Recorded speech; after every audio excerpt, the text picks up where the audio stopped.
ਸਾਂਝਾ ਟੀਵੀ ਦੇਖ ਰਹੇ ਸਾਰੇ ਹੀ ਪਰਿਵਾਰਾਂ ਨੂੰ ਬਲਜਿੰਦਰ ਕੌਰ ਵੱਲੋਂ ਪਿਆਰ ਸਹਿਤ ਸਤਿ ਸ਼੍ਰੀ ਅਕਾਲ ਤੇ ਜੀਆਂ ਨੂੰ ਤੁਹਾਨੂੰ ਖਬਰਸਾਰ ਬਿਹਾਈਂਡ ਦਾ ਨਿਊਜ਼ ਵਿੱਚ ਜਿਸ ਵਿੱਚ ਮੇਰਾ ਤੁਹਾਡੇ ਨਾਲ ਸਾਥ ਸੋਮਵਾਰ ਤੋਂ ਲੈ ਕੇ ਸ਼ੁੱਕਰਵਾਰ ਤੱਕ ਹੁੰਦਾ ਤੇ ਜਿਸ ਦੇ ਵਿੱਚ ਮੇਰੇ ਨਾਲ ਖਾਸ ਸ਼ਾਮਲ ਹੁੰਦੇ ਨੇ 2 ਦਿਨ ਵੀਕ ਦੇ ਵਿੱਚ ਮੰਗਲਵਾਰ ਤੇ ਸ਼ੁੱਕਰਵਾਰ ਕੁਲਦੀਪ ਸਿੰਘ ਜੀ। ਪਰ ਇਸ ਤੋਂ ਪਹਿਲਾਂ ਕਿ ਅੱਜ ਦੇ ਖਾਸ ਮੁੱਦੇ ਬਾਰੇ ਅਸੀਂ ਗੱਲਬਾਤ ਕਰੀਏ, ਬਹੁਤ ਚਰਚਾ ਦਾ ਵਿਸ਼ਾ ਆ ਪਰ ਕਦੇ-ਕਦੇ ਇੰਜ ਲੱਗਦਾ ਹੁੰਦਾ ਕਿ ਚਰਚਾ ਤੇ ਬਹੁਤ ਗੱਲਾਂ ਦੀ ਹੁੰਦੀ ਰਹਿੰਦੀ ਆ ਪਰ ਇਹਨਾਂ ਗੱਲਾਂ ਦਾ ਅੰਤ ਕਿੱਥੇ ਹੋਣਾ, ਇਹਨਾਂ ਨੂੰ ਅਸੀਂ ਰਲ ਕੇ ਕਿਵੇਂ ਸਟਾਪ ਕਰ ਸਕਦੇ ਹਾਂ। ਸੋ ਇਸ ਮੁੱਦੇ ਬਾਰੇ ਵੀ ਮੈਂ ਤੁਹਾਡੇ ਨਾਲ ਗੱਲਬਾਤ ਕਰਦੀ ਹਾਂ ਕਿ ਅੱਜ ਅਸੀਂ ਗੱਲ ਕੀ ਕਰਨੀ ਹੈ। ਪਰ ਇਸ ਤੋਂ ਪਹਿਲਾਂ ਇੱਕ ਜਾਣਕਾਰੀ ਉਹ ਤੁਹਾਡੇ ਨਾਲ ਸਾਂਝੀ ਕਰ ਲਈ ਹੈ। ਸੁੱਖੀ ਬਾਠ ਮੋਟਰਸ ਤੋਂ ਸੁੱਖੀ ਬਾਠ ਉਹਨਾਂ ਦਾ ਸਾਡੇ ਤੱਕ ਮੈਸੇਜ ਪਹੁੰਚਿਆ, ਜਿਨ੍ਹਾਂ ਵੱਲੋਂ ਭੈਣਾਂ ਦੇ ਲਈ ਇੱਕ ਪ੍ਰੋਗਰਾਮ ਉਲੀਕਿਆ ਗਿਆ ਸੀ ਪੰਜਾਬ ਭਵਨ ਵਿੱਚ।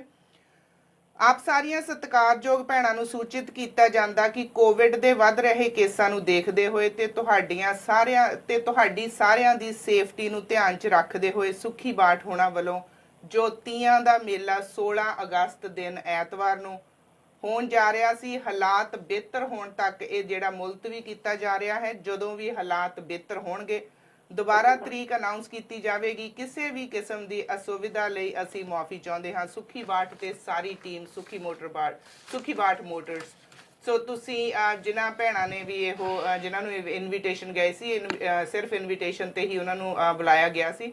ਸੋ ਤੁਸੀਂ ਨੋਟ ਕਰ ਲਓ ਕਿ 16 ਅਗਸਤ ਵਾਲਾ ਜਿਹੜਾ ਫੰਕਸ਼ਨ ਆ ਇਹ ਉਹਨਾਂ ਨੇ ਡਿਲੇ ਕਰ ਦਿੱਤਾ ਹੈਗਾ ਆ ਫਰਦਰ ਇਨਫੋਰਮੇਸ਼ਨ ਆਉਣ ਤੱਕ।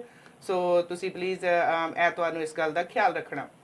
ਤੇ ਹੁਣ ਅਸੀਂ ਜਿਹੜੀ ਗੱਲ ਆ, ਅਸੀਂ ਆਏ ਦਿਨ ਸੋਸ਼ਲ ਮੀਡੀਆ ਤੇ ਕੁਛ ਨਾ ਕੁਛ ਦੇਖਦੇ ਰਹਿੰਦੇ ਆ। ਆਏ ਦਿਨ ਕੁਛ ਨਾ ਕੁਛ ਧਰਮ ਦੇ ਜਿਹੜੇ ਇਹੋ ਜਿਹੇ ਮੁੱਦੇ ਸਾਡੇ ਸਾਹਮਣੇ ਆਉਂਦੇ ਆ ਜਿਨ੍ਹਾਂ ਨੂੰ ਅਸੀਂ ਦੇਖਦੇ ਆ, ਉਹਦੇ ਬਾਰੇ ਗੱਲਬਾਤ ਕਰਦੇ ਆ ਪਰ ਫਿਰ ਛੱਡ ਦਿੰਦੇ ਆ। ਇਸੇ ਕਰਕੇ ਹੀ ਆਏ ਦਿਨ ਇਹੋ ਜਿਹੇ ਲੋਕਾਂ ਦੇ ਹੌਸਲੇ ਹੋਰ ਵੱਧਦੇ ਰਹਿੰਦੇ ਆ ਕਿ ਉਹ ਇਹੋ ਜਿਹੀਆਂ ਗੱਲਾਂ ਨੂੰ ਹੋਰ ਵਧਾ ਚੜਾ ਕੇ ਸਾਡੇ ਸਾਹਮਣੇ ਰੱਖਦੇ ਨੇ।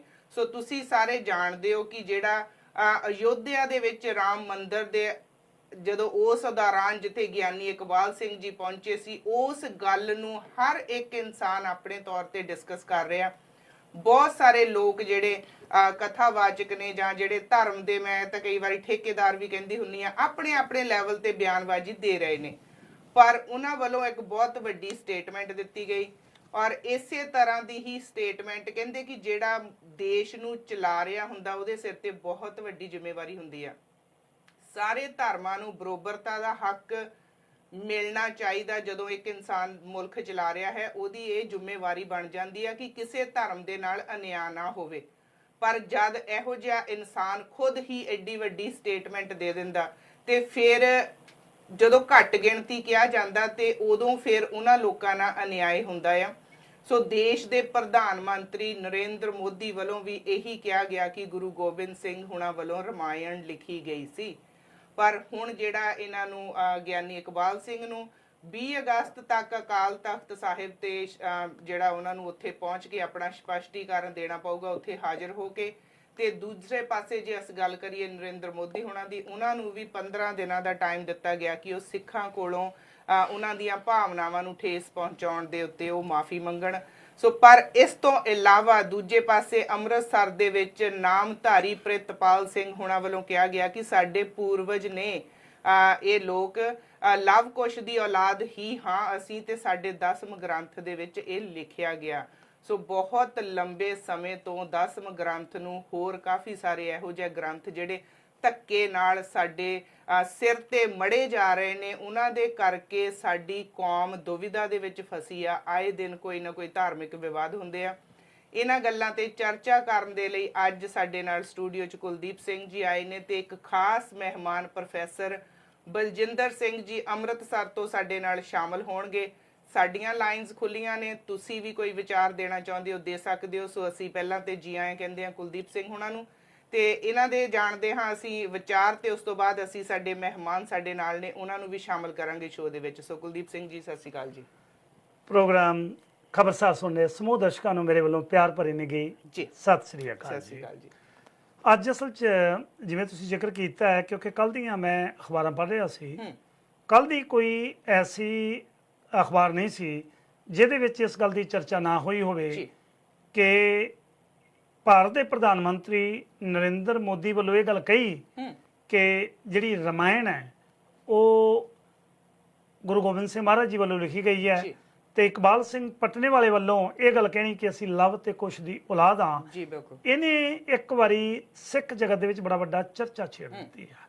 ਜੀ ਤੁਹਾਨੂੰ ਯਾਦ ਹੋਏਗਾ ਜਦੋਂ ਇੱਕ ਵਾਰੀ ਸਰਬੱਤ ਖਾਲਸਾ ਬੜਾ ਵੱਡਾ ਹੋਇਆ ਸੀ, ਉਹਦੇ ਵਿੱਚ 3 ਜਥੇਦਾਰ ਜਿਹੜੇ ਜਿਹਦੇ ਵਿੱਚੋਂ ਧਿਆਨ ਸਿੰਘ ਮੰਡ ਸੀ ਜੀ ਤੇ ਕਾਰਜਕਾਰੀ ਜਿਹੜੇ ਜਥੇਦਾਰ ਸੀ ਉਹ ਧਿਆਨ ਸਿੰਘ ਮੰਡ ਨੂੰ ਨਿਭਾਇਆ ਸੀ ਤੇ ਜਥੇਦਾਰ ਜਗਤਾਰ ਸਿੰਘ ਹਵਾਰਾ ਨੂੰ ਕੌਮ ਨੇ ਅਕਾਲ ਤਖਤ ਸਾਹਿਬ ਦੇ ਜਥੇਦਾਰ ਐਲਾਨਿਆ ਗਿਆ ਸੀ।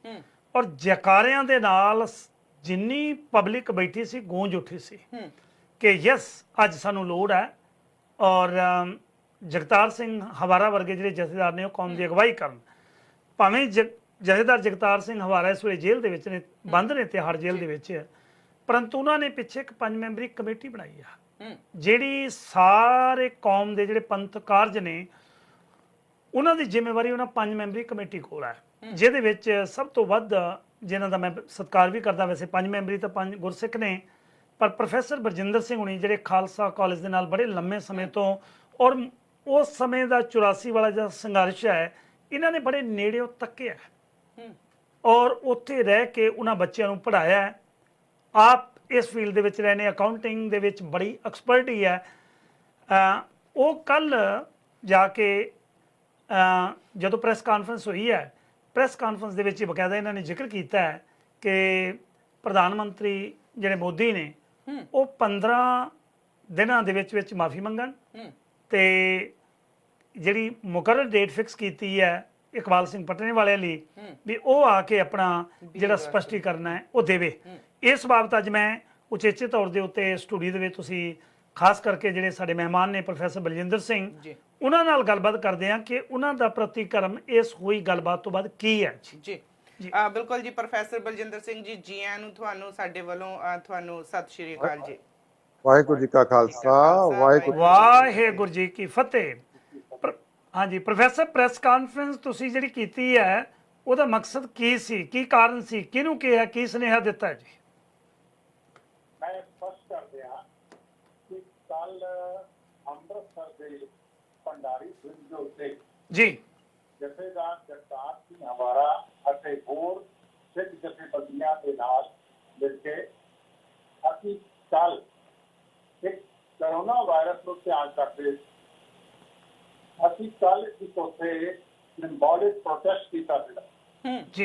ਇਹ ਬੜਾ ਪੀਸਫੁਲ ਪ੍ਰੋਟੈਸਟ ਸੀਗਾ ਔਰ ਉਸ ਦੇ ਦੌਰਾਨ ਅਸੀਂ ਮੀਡੀਆ ਨੂੰ ਸੰਬੋਧਨ ਕਰਦੇ ਹੋਏ ਇਹ ਗੱਲ ਕਹੀ ਸੀ ਕਿ ਪ੍ਰਧਾਨ ਮੰਤਰੀ ਨਰਿੰਦਰ ਮੋਦੀ ਨੇ ਜਿਹੜਾ ਰਾਮ ਮੰਦਿਰ ਦੀ ਭੂਮੀ ਪੂਜਨ ਦੇ ਸਮੇਂ ਦੇ ਉੱਤੇ ਜਿਹੜਾ ਇੱਕ ਵਿਵਾਦਿਤ ਬਿਆਨ ਦਿੱਤਾ ਹੈ ਕਿ ਗੁਰੂ ਗੋਬਿੰਦ ਸਿੰਘ ਜੀ ਮਹਾਰਾਜ ਨੇ ਗੋਬਿੰਦ ਰਾਮਾਇਣ ਲਿਖੀ ਜੀ, ਉਹਨਾਂ ਨੇ ਬੜੇ ਅਸਰਟ ਕਰਕੇ ਇਹ ਗੱਲ ਕਹੀ ਹੈ ਔਰ ਇਹ ਗੱਲ ਬੜੀ ਮੰਦਭਾਗੀ ਹੈ, ਅਨਫੋਰਚੂਨੇਟ ਹੈ ਕਿ ਅਸੀਂ ਇਹ ਸਮਝਦੇ ਹਾਂ ਕਿ ਇਸ ਦੇ ਨਾਲ ਉਹਨਾਂ ਨੇ ਸਿੱਖਾਂ ਦੇ ਧਾਰਮਿਕ ਮਸਲਿਆਂ ਦੇ ਵਿੱਚ ਦਖਲਅੰਦਾਜ਼ੀ ਕੀਤੀ ਹੈ। ਜੀ ਜਿਹੜੀ ਚੀਜ਼ ਇਤਿਹਾਸ ਦੇ ਵਿੱਚ ਐਗਜ਼ਿਸਟ ਨਹੀਂ ਕਰਦੀ, ਉਹਨਾਂ ਨੇ ਬਦੋ-ਬਦੀ ਇਹ ਗੱਲ ਕਹਿ ਕੇ ਇਹ ਸਾਬਿਤ ਕਰਨ ਦੀ ਕੋਸ਼ਿਸ਼ ਕੀਤੀ ਹੈ ਕਿ ਸਿੱਖ ਹਿੰਦੂਆਂ ਦਾ ਇੱਕ ਹਿੱਸਾ ਹੈ। ਜੀ ਗੁਰੂ ਗੋਬਿੰਦ ਸਿੰਘ ਮਹਾਰਾਜ ਨੇ ਰਾਮਾਇਣ ਲਿਖ ਕੇ ਸ਼੍ਰੀ ਰਾਮਚੰਦਰ ਦੇ ਪ੍ਰਤੀ ਆਪਣੀ ਆਸਥਾ, ਆਪਣੀ ਭਗਤੀ, ਆਪਣੀ ਸ਼ਰਧਾ ਪ੍ਰਗਟ ਕੀਤੀ। ਜੀ ਅਸਲ ਦੇ ਵਿੱਚ ਉਹਨਾਂ ਦਾ ਮਕਸਦ ਇਹ ਅੱਜ ਦੀ ਗੱਲ ਨਹੀਂ ਹੈਗੀ ਕਿ ਬਲਕਿ ਬੜੇ ਲੰਬੇ ਸਮੇਂ ਤੋਂ ਇਹ ਜਦੋਂ ਦੀ RSS ਤੇ ਭਾਜਪਾ ਨੇ ਇਹ ਆਰਯ ਸਮਾਜੀਆਂ ਨੇ ਇਹ ਸਿਸਟਮ ਸ਼ੁਰੂ ਕੀਤਾ ਹੈ, ਤਦ ਤੋਂ ਹੀ ਸਿੱਖਾਂ ਦੇ ਧਾਰਮਿਕ ਮਸਲਿਆਂ ਦੇ ਵਿੱਚ ਕਈ ਪ੍ਰਕਾਰ ਦੇ ਇਸ ਪ੍ਰਕਾਰ ਦਾ ਅਟੈਕ ਹੋਏ ਨੇ, ਉਹ ਸਪੈਟ ਕਰਨ ਦੀ ਕੋਸ਼ਿਸ਼ ਕੀਤੀ ਗਈ ਹੈ। ਨਾਗਪੁਰ ਦੇ ਵਿੱਚ RSS ਵਾਲਿਆਂ ਨੇ ਅਨੇਕਾਂ ਕਿਤਾਬਾਂ ਆਬਜੈਕਸ਼ਨੇਬਲ ਜਿਹੜੀਆਂ ਨੇ ਉਹ ਛਾਪੀਆਂ ਨੇ, ਗੁਰੂ ਸਾਹਿਬਾਨ ਦੇ ਇਤਿਹਾਸ ਨੂੰ ਵਿਗਾੜਿਆ ਹੈ, ਗੁਰਬਾਣੀ ਦੇ ਨੂੰ ਵਿਗਾੜਿਆ ਹੈ। ਇਹ ਪਹਿਲੀ ਵਾਰ ਨਹੀਂ ਹੈ। ਇਹਦਾ ਮਤਲਬ ਇਹ ਹੈ ਕਿ ਇਹ ਸਾਬਿਤ ਕਰਨਾ ਚਾਹੁੰਦੇ ਨੇ ਸਾਰੀ ਦੁਨੀਆ ਨੂੰ ਕਿ ਸਿੱਖ ਜਿਹੜਾ ਹੈ ਉਹ ਹਿੰਦੂਆਂ ਦਾ ਹਿੱਸਾ ਹੈ। ਜਦਕਿ ਮੈਂ ਇਸ ਬਾਤ ਦੀ ਗੱਲ ਤੇ ਇੱਕ ਮਿੰਟ ਬਾਅਦ ਆਵਾਂਗਾ, ਪਹਿਲਾਂ ਮੈਂ ਨਰਿੰਦਰ ਮੋਦੀ ਦੀ ਗੱਲ ਕਰਾਂਗਾ जी देश का प्रधानमंत्री जो है उसको पता है कि भारत एक देश ऐसा है जिसको कि वक्त कौमा रहती है। जी मतलब India is a country where multiple nations are living. एक बकरी कौम है, मुस्लिम की बकरी कौम है, इसी तरह वक्त कौमा हिंदुस्तान की जनता ने जी प्रधानमंत्री का जो फर्ज है वो ये नहीं पड़ता कि लोग किसी के धर्म के बारे किसी प्रकार की टिप्पणी करें। जी देश के बहुत सारे मसले अंतर्राष्ट्रीय मसले के लिए तो खास तौर से हिंदुस्तान देश में किसी के नाल आर्थिक तौर से बिल्कुल क्या है मंदी हालत से गुजर गया है। ऐसे हालात के विस्ता प्रधानमंत्री लोग केवल से केवल ऐसे विवादित बयान में कभी वो हिंदू के बारे बोलते थे, कभी मस्जिद वाले बोलते थे, कभी होशिया वाले बोलते थे, कभी किताब वाले बोलते थे। आशा इसके बारे बहुत सख्त गुजरात है कि ओके लोकतंत्र है तो उसमें धर्म के पक्ष में जी कोई राइट नहीं। हाँ जी प्रोफेसर, हाँ जी प्रोफेसਰ ਇੱਥੇ ਰੁਕਿਓ ਇੱਕ ਮਿੰਟ। ਤੁਸੀਂ ਜ਼ਿਕਰ ਕੀਤਾ ਹੈ ਕਿ ਦੇਸ਼ ਦੇ ਪ੍ਰਧਾਨ ਮੰਤਰੀ ਨੇ ਸਾਡੇ ਸਿੱਖ ਇਤਿਹਾਸ ਨੂੰ ਵਿਗਾੜਿਆ। ਮੈਂ ਤੁਹਾਡੇ ਨਾਲ ਇਸ ਗੱਲ ਦੇ ਉੱਤੇ ਬਿਲਕੁਲ ਸਹਿਮਤ ਨਹੀਂ। ਮੈਂ ਦੇਸ਼ ਦੇ ਪ੍ਰਧਾਨ ਮੰਤਰੀ ਯੈਸ ਉਹਨੂੰ ਸੈਕੂਲਰ ਸਰਕਾਰ ਹੋਣ ਕਰਕੇ ਦੇਸ਼ ਦੇ ਪ੍ਰਧਾਨ ਮੰਤਰੀ ਨੂੰ ਇੱਕ ਧਰਮ ਦੀ ਗੱਲਬਾਤ ਨਹੀਂ ਸੀ ਕਰਨੀ ਚਾਹੀਦੀ, ਬਲਕਿ ਸਾਰੇ ਧਰਮਾਂ ਦੀ ਗੱਲਬਾਤ ਕਰਨੀ ਚਾਹੀਦੀ ਸੀ। ਪਰ ਇੱਕ ਗੱਲ ਹੈ, ਜਿਹੜੀ ਗੱਲ ਪ੍ਰਧਾਨ ਮੰਤਰੀ ਨਰਿੰਦਰ ਮੋਦੀ ਨੇ ਕੀਤੀ ਹੈ, ਤੁਹਾਡਾ ਕੀ ਮਤਲਬ ਹੈ ਕਿ ਉਹਨੂੰ ਸੁਪਨਾ ਆ ਗਿਆ ਕਿ ਇਹ ਜਿਹੜੀ ਰਮਾਇਣ ਹੈ ਗੋਬਿੰਦ ਨੇ ਲਿਖੀ ਹੈ, ਗੁਰੂ ਗੋਬਿੰਦ ਸਿੰਘ ਮਹਾਰਾਜ ਜੀ ਨੇ ਲਿਖੀ ਹੈ। ਸਾਡੇ ਕੋਲ ਵਾਹਿਦ ਇੱਕ ਗ੍ਰੰਥ ਹੈ ਜਿਹਦਾ ਨਾਮ ਬਚਿੱਤਰ ਨਾਟਕ ਸੀ। ਫਿਰ ਉਸ ਤੋਂ ਬਾਅਦ ਉਹਦਾ ਨਾਮ ਹੌਲੇ ਹੌਲੇ ਦਸਮ ਗ੍ਰੰਥ ਬਣਾਇਆ ਗਿਆ, ਫਿਰ ਸ਼੍ਰੀ ਦਸਮ ਗ੍ਰੰਥ ਬਣਾਇਆ ਗਿਆ, ਫਿਰ ਨਾਲ ਦੀ ਨਾਲ ਸ਼੍ਰੀ ਗੁਰੂ ਦਸਮ ਗ੍ਰੰਥ ਬਣਾਇਆ ਗਿਆ। ਆਹ ਸਾਹਮਣੇ ਤੁਸੀਂ ਦੇਖ ਰਹੇ ਹੋ, ਇੱਕ ਪਾਸੇ ਪੰਜਾਬੀ ਤੇ ਦੂਸਰੇ ਪਾਸੇ ਹਿੰਦੀ ਦੇ ਵਿੱਚ ਦਸਮ ਗ੍ਰੰਥ ਦੇ ਸਵਈਆ ਜਿਹੜਾ 864 ਪਹਿਲੇ ਭਾਗ ਦੇ ਵਿੱਚੋਂ ਜਿਹਨੂੰ ਸਿੱਖ ਰੋਜ਼ ਪੜ੍ਹ ਰਿਹਾ ਹੈ, ਸਗਲ ਦੁਆਰ ਕਉ ਛਾੜ ਕੇ ਗਇਓ ਤੁਹਾਰੋ ਦੁਆਰ ਬਾਹੇ ਗਏ ਕਿ ਲਾਜ ਅਸ ਗੋਬਿੰਦ ਦਾਸ ਤੁਹਾਰ। ਥੱਲੇ ਲਿਖਿਆ ਹੈ ਇਤ ਸ਼੍ਰੀ ਰਮਾਇਣ ਸਮਾਪਤਮ ਸਤ ਸੁਭਮ ਸਤ। ਇਹ ਤਾਂ ਸਾਡੇ ਧਾਰਮਿਕ ਗ੍ਰੰਥਾਂ ਜਿਹਨੂੰ ਅਸੀਂ ਕਹਿ ਰਹੇ ਹਾਂ ਪ੍ਰੋਫੈਸਰ ਸਾਹਿਬ, ਉਹਨੇ ਤਾਂ ਧਾਰਮਿਕ ਗ੍ਰੰਥਾਂ ਦਾ ਹਵਾਲਾ ਦਿੱਤਾ ਸਾਡੇ ਦਾ। ਭਾਵੇਂ ਉਹਨੇ ਹਵਾਲਾ ਨਹੀਂ ਦਿੱਤਾ, ਉਹਨੇ ਤੇ ਲਿਆ ਇੱਥੋਂ ਹੈ, ਇੱਥੇ ਨਹੀਂ ਬਸ। ਥੋੜ੍ਹਾ ਜਿਹਾ ਹੋਰ ਅੱਗੇ ਰੁਕਿਓ ਜੀ। ਪੰਥ ਪ੍ਰਕਾਸ਼, ਸੂਰਜ ਪ੍ਰਕਾਸ਼, ਗੁਰਬਿਲਾਸ ਪਾਤਸ਼ਾਹੀ ਛੇਵੀਂ ਔਰ ਖਾਸ ਕਰਕੇ ਉਚੇਚੇ ਤੌਰ ਦੇ ਉੱਤੇ ਗੁਰਬਾਣੀ ਪਾਠ ਦਰਪਣ, ਜਿਹਦੇ ਵਿੱਚ ਬਕਾਇਦਾ 11 ਨੰਬਰ ਪੰਨੇ ਦੇ ਉੱਤੇ ਜਿੱਥੇ ਤਤਕਰਾ ਲਿਖਿਆ ਹੁੰਦਾ ਹੈ, ਪੰਥ ਦੀ ਸਿਰਮੌਰ ਜਥੇਬੰਦੀ ਹੈ ਦਮਦਮੀ ਟਕਸਾਲ, ਉਹਨਾਂ ਦੇ ਸਰਦਾਰ ਗੁਰਬਚਨ ਸਿੰਘ ਵੱਲੋਂ ਲਿਖੀ ਗਈ ਗੁਰਬਾਣੀ ਪਾਠ ਦਰਪਣ ਦੇ ਕਿਤਾਬ ਦੇ ਤਤਕਰਿਆਂ ਦੇ ਵਿੱਚ ਜਿੱਥੇ ਗੁਰੂ ਬੰਸਾਵਲੀ ਆਉਂਦੀ ਹੈ, ਉੱਥੇ ਬਕਾਇਦਾ ਲਿਖਿਆ ਗਿਆ ਕਿ ਅਸੀਂ ਲਵ ਤੇ ਕੁਸ਼ ਦੀ ਔਲਾਦ ਹਾਂ। ਫਿਰ ਅਸੀਂ ਪਟਨੇ ਵਾਲੇ ਨੂੰ ਤੇ ਜਾਂ ਸਾਡੇ ਪ੍ਰਧਾਨ ਮੰਤਰੀ ਨੂੰ ਕੋਸਣ ਦਾ ਯਤਨ ਕਿਉਂ ਕਰ ਰਹੇ ਹਾਂ? ਥੋੜ੍ਹਾ ਜਿਹਾ ਕਲੀਅਰ ਕਰੋ ਜੀ ਇਸ ਗੱਲ ਨੂੰ। ਸਾਨੂੰ ਅੱਜ ਲੋੜ ਹੈ ਆਪਣੇ ਇਤਿਹਾਸ ਨੂੰ ਸਵਾਰਨ ਦੀ, ਜਾਂ ਲੋੜ ਹੈ ਜਥੇਦਾਰ ਸਾਹਿਬ ਨੂੰ ਚਿੱਠੀ ਲਿਖਣਗੇ, ਜਥੇਦਾਰ ਸਾਹਿਬ ਇਹਨਾਂ ਨੂੰ ਤਲਬ ਕਰੋ। ਤਲਬ ਤਾਂ ਉਹਨਾਂ ਲੋਕਾਂ ਨੂੰ ਕਰਨਾ ਚਾਹੀਦਾ ਹੈ ਜਿਨ੍ਹਾਂ ਲੋਕਾਂ ਨੇ ਕਿਤਾਬਾਂ ਲਿਖੀਆਂ ਨੇ, ਜਿਨ੍ਹਾਂ ਲੋਕਾਂ ਨੇ ਗ੍ਰੰਥ ਲਿਖ ਕੇ ਸਾਡੇ ਸਪਸ਼ਟ ਤੇ ਸ਼ੁੱਧ ਇਤਿਹਾਸ ਦੇ ਵਿੱਚ ਅਸ਼ੁੱਧਤਾ ਵਾੜੀ ਹੈ। ਗੁਨਾਹਵਾਰ ਤਾਂ ਉਹ ਨੇ। ਕੀ ਕਹਿਣਾ ਚਾਹੋਗੇ? ਮੈਂ ਇੱਥੇ ਗੱਲ ਸਪਸ਼ਟ ਕਰਦੇ ਹਾਂ ਜੀ। ਜਿੱਥੇ ਤੱਕ ਤੁਸੀਂ ਗੱਲ ਕੀਤੀ ਹੈ ਦਸਮ ਗ੍ਰੰਥ ਦੀ, ਜੀ ਦਸਮ ਗ੍ਰੰਥ ਦੇ ਬਾਰੇ ਪੰਥ ਦੇ ਵਿੱਚ ਅੱਜ ਦਾ ਨਹੀਂ, ਬੜਾ ਪੁਰਾਣੇ ਸਮੇਂ ਤੋਂ ਵਿਵਾਦ ਚੱਲਦਾ ਰਿਹਾ ਹੈ। ਪੰਥ ਦਾ ਇੱਕ ਹਿੱਸਾ ਦਸਮ ਗ੍ਰੰਥ ਨੂੰ ਮੰਨਦਾ ਹੈ, ਦੂਸਰਾ ਹਿੱਸਾ ਐਸੇ ਲੋਕ ਨੇ ਜਿਹੜੇ ਦਸਮ ਗ੍ਰੰਥ ਨੂੰ ਨਹੀਂ ਮੰਨਦੇ। ਜੀ एक ਬਿਲਕੁਲ एक ऐसा हिस्सा भी है जो कि दसम ग्रंथ ਦੇ ਬਾਰੇ ਇਹ ਕਹਿੰਦਾ ਹੈ, ਇਹਦੇ ਵਿੱਚ ਕੁਝ ਵਿਵਾਦਿਤ ਗੱਲਾਂ ਵਿੱਚ ਪਾ ਦਿੱਤੀਆਂ ਗਈਆਂ ਨੇ, ਸਾਰਾ ਦਾ ਸਾਰਾ ਆਊਟਰਾਈਟਲੀ ਰਿਜੈਕਟ ਨਹੀਂ ਕੀਤਾ ਜਾਂਦਾ। ਓਕੇ ਭਾਵ ਕਹਿਣ ਦਾ ਦਸਮ ਗ੍ਰੰਥ ਦੇ ਵਿੱਚ ਉਹ ਬਾਣੀਆਂ ਵੀ ਹੈਗੀਆਂ ਨੇ ਜੋ ਕਿ ਸਾਨੂੰ ਅੰਮ੍ਰਿਤ ਛਕਾਉਣ ਵੇਲੇ ਉਹ ਬਾਣੀਆਂ ਪੜ੍ਹੀਆਂ ਜਾਂਦੀਆਂ ਨੇ, ਜੋ ਕਿ ਨਿਤ ਦਾ ਹਿੱਸਾ ਵੀ ਹੈਗੀਆਂ ਨੇ। ਬਿਲਕੁਲ ਜਿੱਥੇ ਤੱਕ ਉਹਨਾਂ ਅੰਮ੍ਰਿਤ ਬਾਣੀਆਂ ਦਾ ਸਵਾਲ ਹੈ, ਉਹਦੇ ਬਾਰੇ ਕਿਸੇ ਪ੍ਰਕਾਰ ਦਾ ਵੀ ਕੋਈ ਕਿੰਤੂ ਪ੍ਰੰਤੂ ਮੇਰੇ ਮੁਤਾਬਕ ਨਹੀਂ ਹੈਗਾ। ਲੇਕਿਨ ਕੁਝ ਵਿਵਾਦਿਤ ਗੱਲਾਂ, ਕੁਝ ਵਿਵਾਦਿਤ ਚੈਪਟਰ ਐਸੇ ਨੇ ਜਿਨ੍ਹਾਂ ਦੇ ਬਾਰੇ ਬਹੁਤ ਜ਼ਿਆਦਾ ਸੀਰੀਅਸਲੀ ਲੋਕ ਆਬਜੈਕਸ਼ਨਸ ਖੜੇ ਕਰਦੇ ਨੇ। ਮੈਂ ਗੱਲ ਕਰਾਂ ਕਿ ਜੇਕਰ ਦਸਮ ਗ੍ਰੰਥ ਦੇ ਵਿੱਚ ਅਸੀਂ ਦੇਖੀਏ 24 ਅਵਤਾਰਾਂ ਦੀ ਗੱਲ ਹੈ। 24 ਅਵਤਾਰਾਂ ਦੇ ਵਿੱਚੋਂ ਜੇ ਅੱਜ ਦੀ ਗੱਲ ਕਰੀਏ, ਰਾਮਾ ਅਵਤਾਰ ਦੀ ਗੱਲ ਕਰੀਏ, ਰਾਮਾ ਅਵਤਾਰ ਦੇ ਵਿੱਚ ਅਗਰ ਅਸੀਂ ਸਾਰਾ ਦਾ ਸਾਰਾ ਇਸ ਨੂੰ ਧਿਆਨ ਨਾਲ ਪੜਾਂਗੇ ਤਾਂ ਇਹਦੇ ਵਿੱਚ ਰਾਮ ਚੰਦਰ ਦੀ ਸਾਰੀ ਜਿਹੜੀ ਹੈ ਜੀਵਨ ਦੀ ਗੱਲਬਾਤ ਤੇ ਉਹਨੇ ਕਿਸ ਪ੍ਰਕਾਰ ਦੇ ਨਾਲ ਯੁੱਧ ਲੜੇ ਨੇ, ਕਿਸ ਪ੍ਰਕਾਰ ਦੇ ਨਾਲ ਉਹਦੀ ਯੁੱਧ ਨੀਤੀ ਸੀਗੀ, ਇਹ ਸਾਰਾ ਕੁਝ ਰਾਮਾ ਅਵਤਾਰ ਦੇ ਵਿੱਚ ਲਿਖਿਆ ਹੋਇਆ ਹੈ।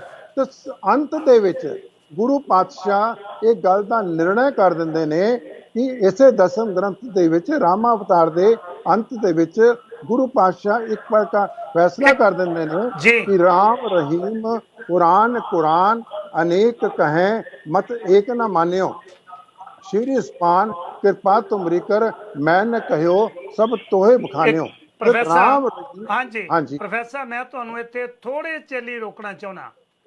ਹਾਂਜੀ, ਆਪਣਾ ਵਿਸ਼ਾ ਅੱਜ ਇਹ ਨਹੀਂ ਕਿ ਦਸਮ ਗ੍ਰੰਥ ਕਿਹਦਾ ਲਿਖਿਆ, ਕੀ ਗਲਤ ਹੈ ਕੀ ਠੀਕ ਹੈ।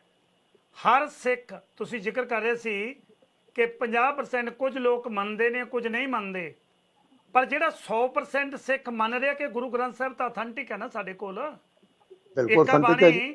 ਏਕਾ ਬਾਣੀ ਇੱਕ ਗੁਰ ਇੱਕੋ ਸ਼ਬਦ ਵਿਚਾਰ ਤਾਂ ਅਥੈਂਟਿਕ ਹੈ ਨਾ, ਕਿਸੇ ਪ੍ਰਕਾਰ ਦੀ ਦੁਬਿਧਾ ਨਹੀਂ। ਇੱਕ ਮਿੰਟ, ਜੇ ਸਾਡੇ ਕੋਲ ਇੱਕੋ ਬਾਣੀ, ਇੱਕ ਗੁਰੂ ਗ੍ਰੰਥ ਤੇ ਇੱਕ ਪੰਥ ਸਾਡੇ ਕੋਲ ਪਿਆ, ਫਿਰ ਸਾਨੂੰ ਜਿੰਨਾ ਚਿਰ ਜਿਹੜਾ ਰਲਗੜ ਸਾਡੇ ਧਾਰਮਿਕ ਗ੍ਰੰਥਾਂ ਦੇ ਵਿੱਚ ਪਿਆ, ਜਿਨ੍ਹਾਂ ਦਾ ਮੈਂ ਜ਼ਿਕਰ ਕੀਤਾ, ਜਿੰਨਾ ਚਿਰ ਉਹਨਾਂ ਦਾ ਸੁਧਾਰ ਨਹੀਂ ਕਰ ਲੈਂਦੇ, ਉਨਾ ਚਿਰ ਨਰਿੰਦਰ ਮੋਦੀ ਕੀ ਕੱਲ ਨੂੰ ਡੋਨਲਡ ਟਰੰਪ ਵੀ ਉਹਦਾ ਰੈਫਰੈਂਸ ਦੇਗਾ ਕਿ ਤੁਹਾਡੇ ਧਾਰਮਿਕ ਗ੍ਰੰਥਾਂ 'ਚ ਲਿਖਿਆ ਹੈ।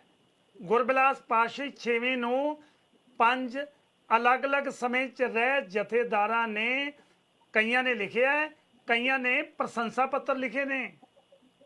ਕੀ ਉਹਨਾਂ ਨੂੰ ਪਤਾ ਨਹੀਂ ਕਿ ਗੁਰੂ ਹਰਗੋਬਿੰਦ ਸਾਹਿਬ ਮਹਾਰਾਜ ਜੀ ਕੌਲਾਂ ਨੂੰ ਕੱਢ ਕੇ ਨਹੀਂ ਸਨ ਲਿਆਏ? ਕੌਲਾਂ ਦਾ ਜਿਹੜਾ ਬੱਚਾ ਸੀ ਗੁਰੂ ਹਰਗੋਬਿੰਦ ਸਾਹਿਬ ਮਹਾਰਾਜ ਜੀ ਦਾ ਸੀ। ਪੰਚਮ ਪਾਤਸ਼ਾਹ ਸ਼ਹੀਦ ਨਹੀਂ ਸਨ ਕੀਤੇ ਗਏ, ਉਹ ਆਪ ਆਤਮ ਹੱਤਿਆ ਕੀਤੀ ਗਈ ਸੀ। ਕੀ ਗੱਲ ਮੇਰੀ ਕੌਮ ਅੱਖਾਂ ਮੀਚ ਕੇ ਕਿਉਂ ਬੈਠੀ ਹੈ?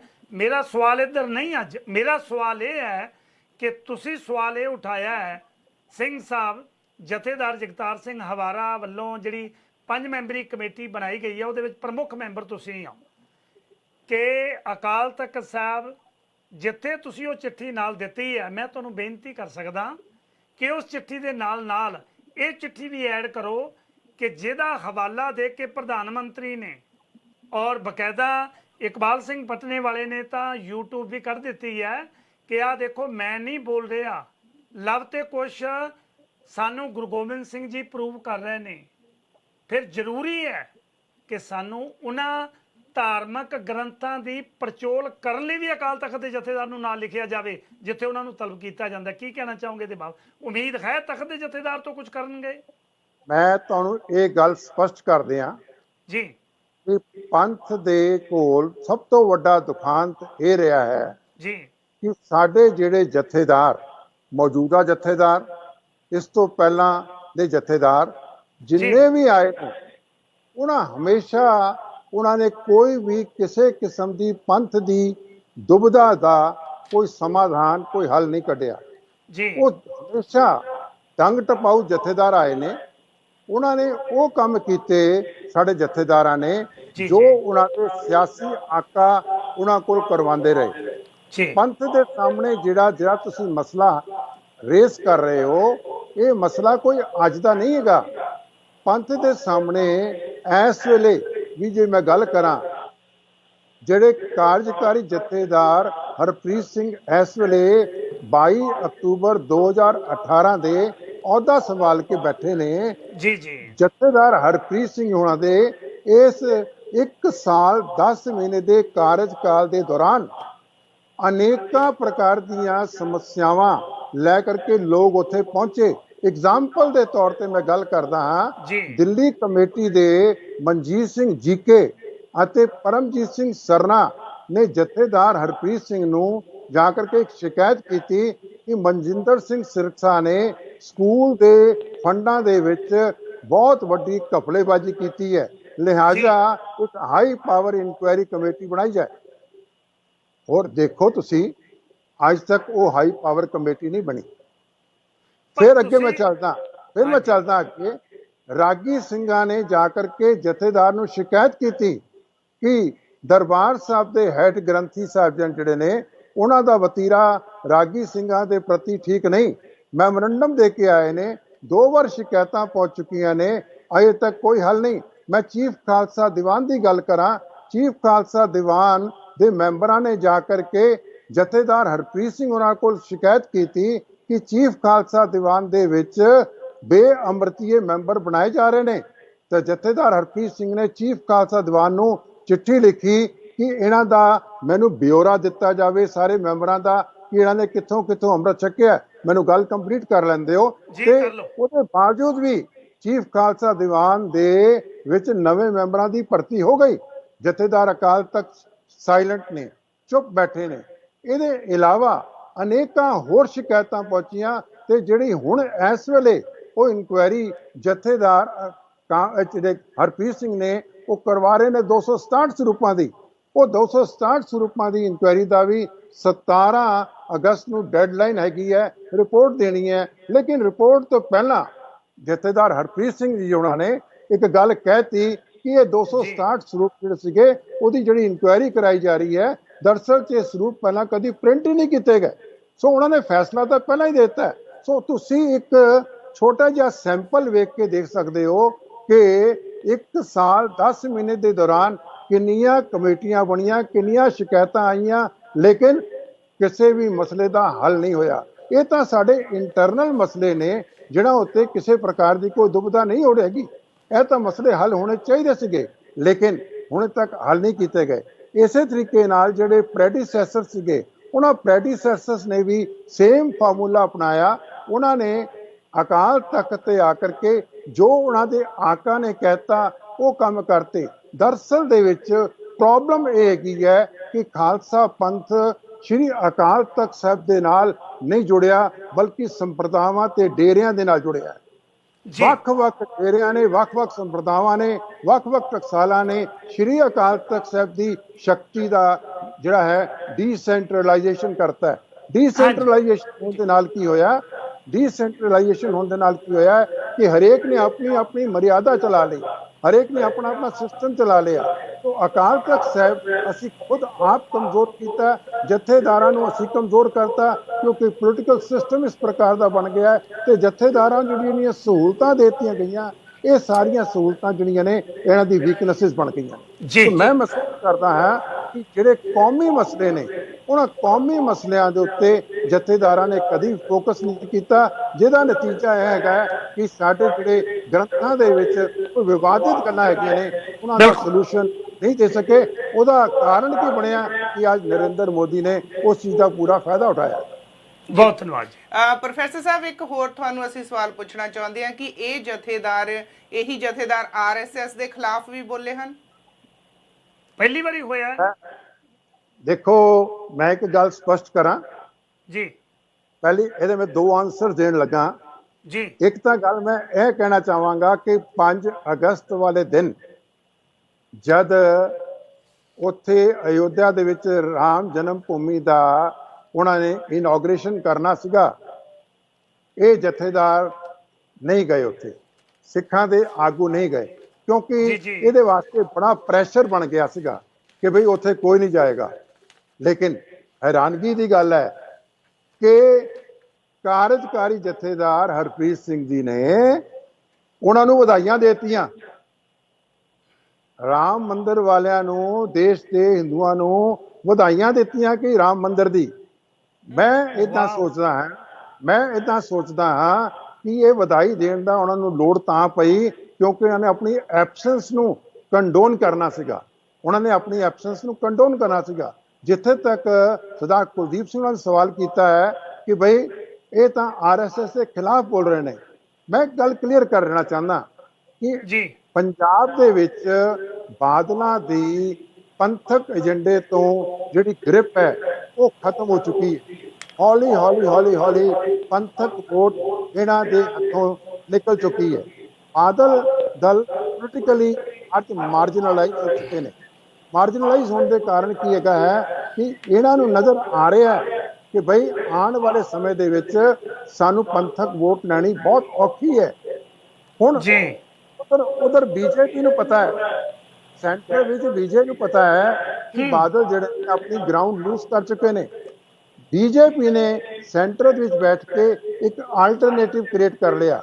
ਆਲਟਰਨੇਟਿਵ ਕ੍ਰੀਏਟ ਕਰਨ ਦੇ ਵਿੱਚ ਉਹਨਾਂ ਨੇ ਢੀਂਡਸੇ ਨੂੰ ਥਾਪੜਾ ਦਿੱਤਾ ਕਿ ਤੂੰ ਤਗੜਾ ਹੋ ਜਾ, ਤੇਰੇ ਨਾਲ ਖਲੋਤੇ ਆ, ਚਿੰਤਾ ਨਾ ਕਰ ਤੂੰ।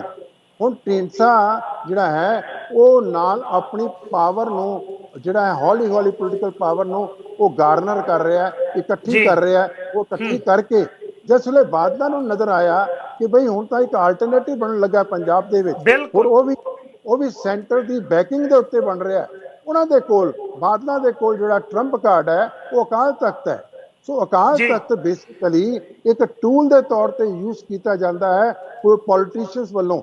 ਇਸੇ ਕਰਕੇ ਸਾਡੇ ਮਸਲੇ ਹੱਲ ਨਹੀਂ ਹੁੰਦੇ ਤੇ ਅਕਾਲ ਤਖਤ ਦੇ ਜਥੇਦਾਰ ਦੇ ਕੋਲੋਂ ਬਾਦਲਾਂ ਨੇ ਇਹ ਗੱਲ ਕਢਾਤੀ ਕਿ ਬਈ ਤੂੰ ਥੋੜਾ ਜਿਹਾ ਆਰਐਸਐਸ ਦੇ ਬਾਰੇ ਬੋਲ, ਤੂੰ ਜਿਹੜਾ ਹੈ ਇਹ ਗੱਲ ਕਰ, ਤੂੰ ਖਾਲਿਸਤਾਨ ਦੀ ਗੱਲ ਵੀ ਕਰ। ਔਰ ਇਹ ਸਾਰਾ ਕੁਝ ਕੁੱਲ ਮਿਲਾ ਕਰਕੇ ਇੱਕ ਸੈਂਟਰ ਨੂੰ ਮੈਸੇਜ ਦਿੱਤਾ ਹੈ ਕਿ ਇਹ ਸਾਡੇ ਕੋਲ ਅਕਾਲ ਤਖਤ ਇੱਕ ਟੂਲ ਹੈਗਾ ਤੇ ਅਸੀਂ ਇਸ ਨੂੰ ਕਿਸੇ ਵੇਲੇ ਵੀ ਵਰਤ ਸਕਦੇ ਹਾਂ।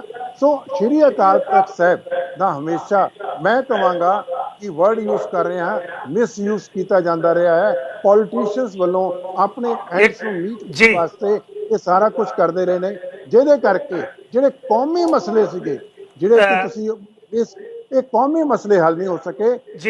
ਜਥੇਦਾਰਾਂ ਦਾ ਜਿਹੜਾ ਹੈ ਯੂਜ਼ ਦੀ ਥਾਂ ਤੇ ਮਿਸਯੂਜ਼ ਹੁੰਦਾ ਰਿਹਾ ਹੈ। ਹੋਰ ਇਹ ਜਥੇਦਾਰ ਵੀ ਜਿਹੜੇ ਇਸ ਤੋਂ ਪਹਿਲਾਂ ਵੀ ਸੀਗੇ, ਇਹ ਜਥੇਦਾਰ ਮੈਂ ਤੁਹਾਨੂੰ ਥੋੜਾ ਜਿਹਾ ਟੋਕਣਾ, ਤੁਹਾਨੂੰ ਮੈਂ ਥੋੜਾ ਜਿਹਾ ਇੱਥੇ ਟੋਕਣਾ ਚਾਹੁੰਦਾ, ਰੋਕਣਾ ਚਾਹੁੰਦਾ।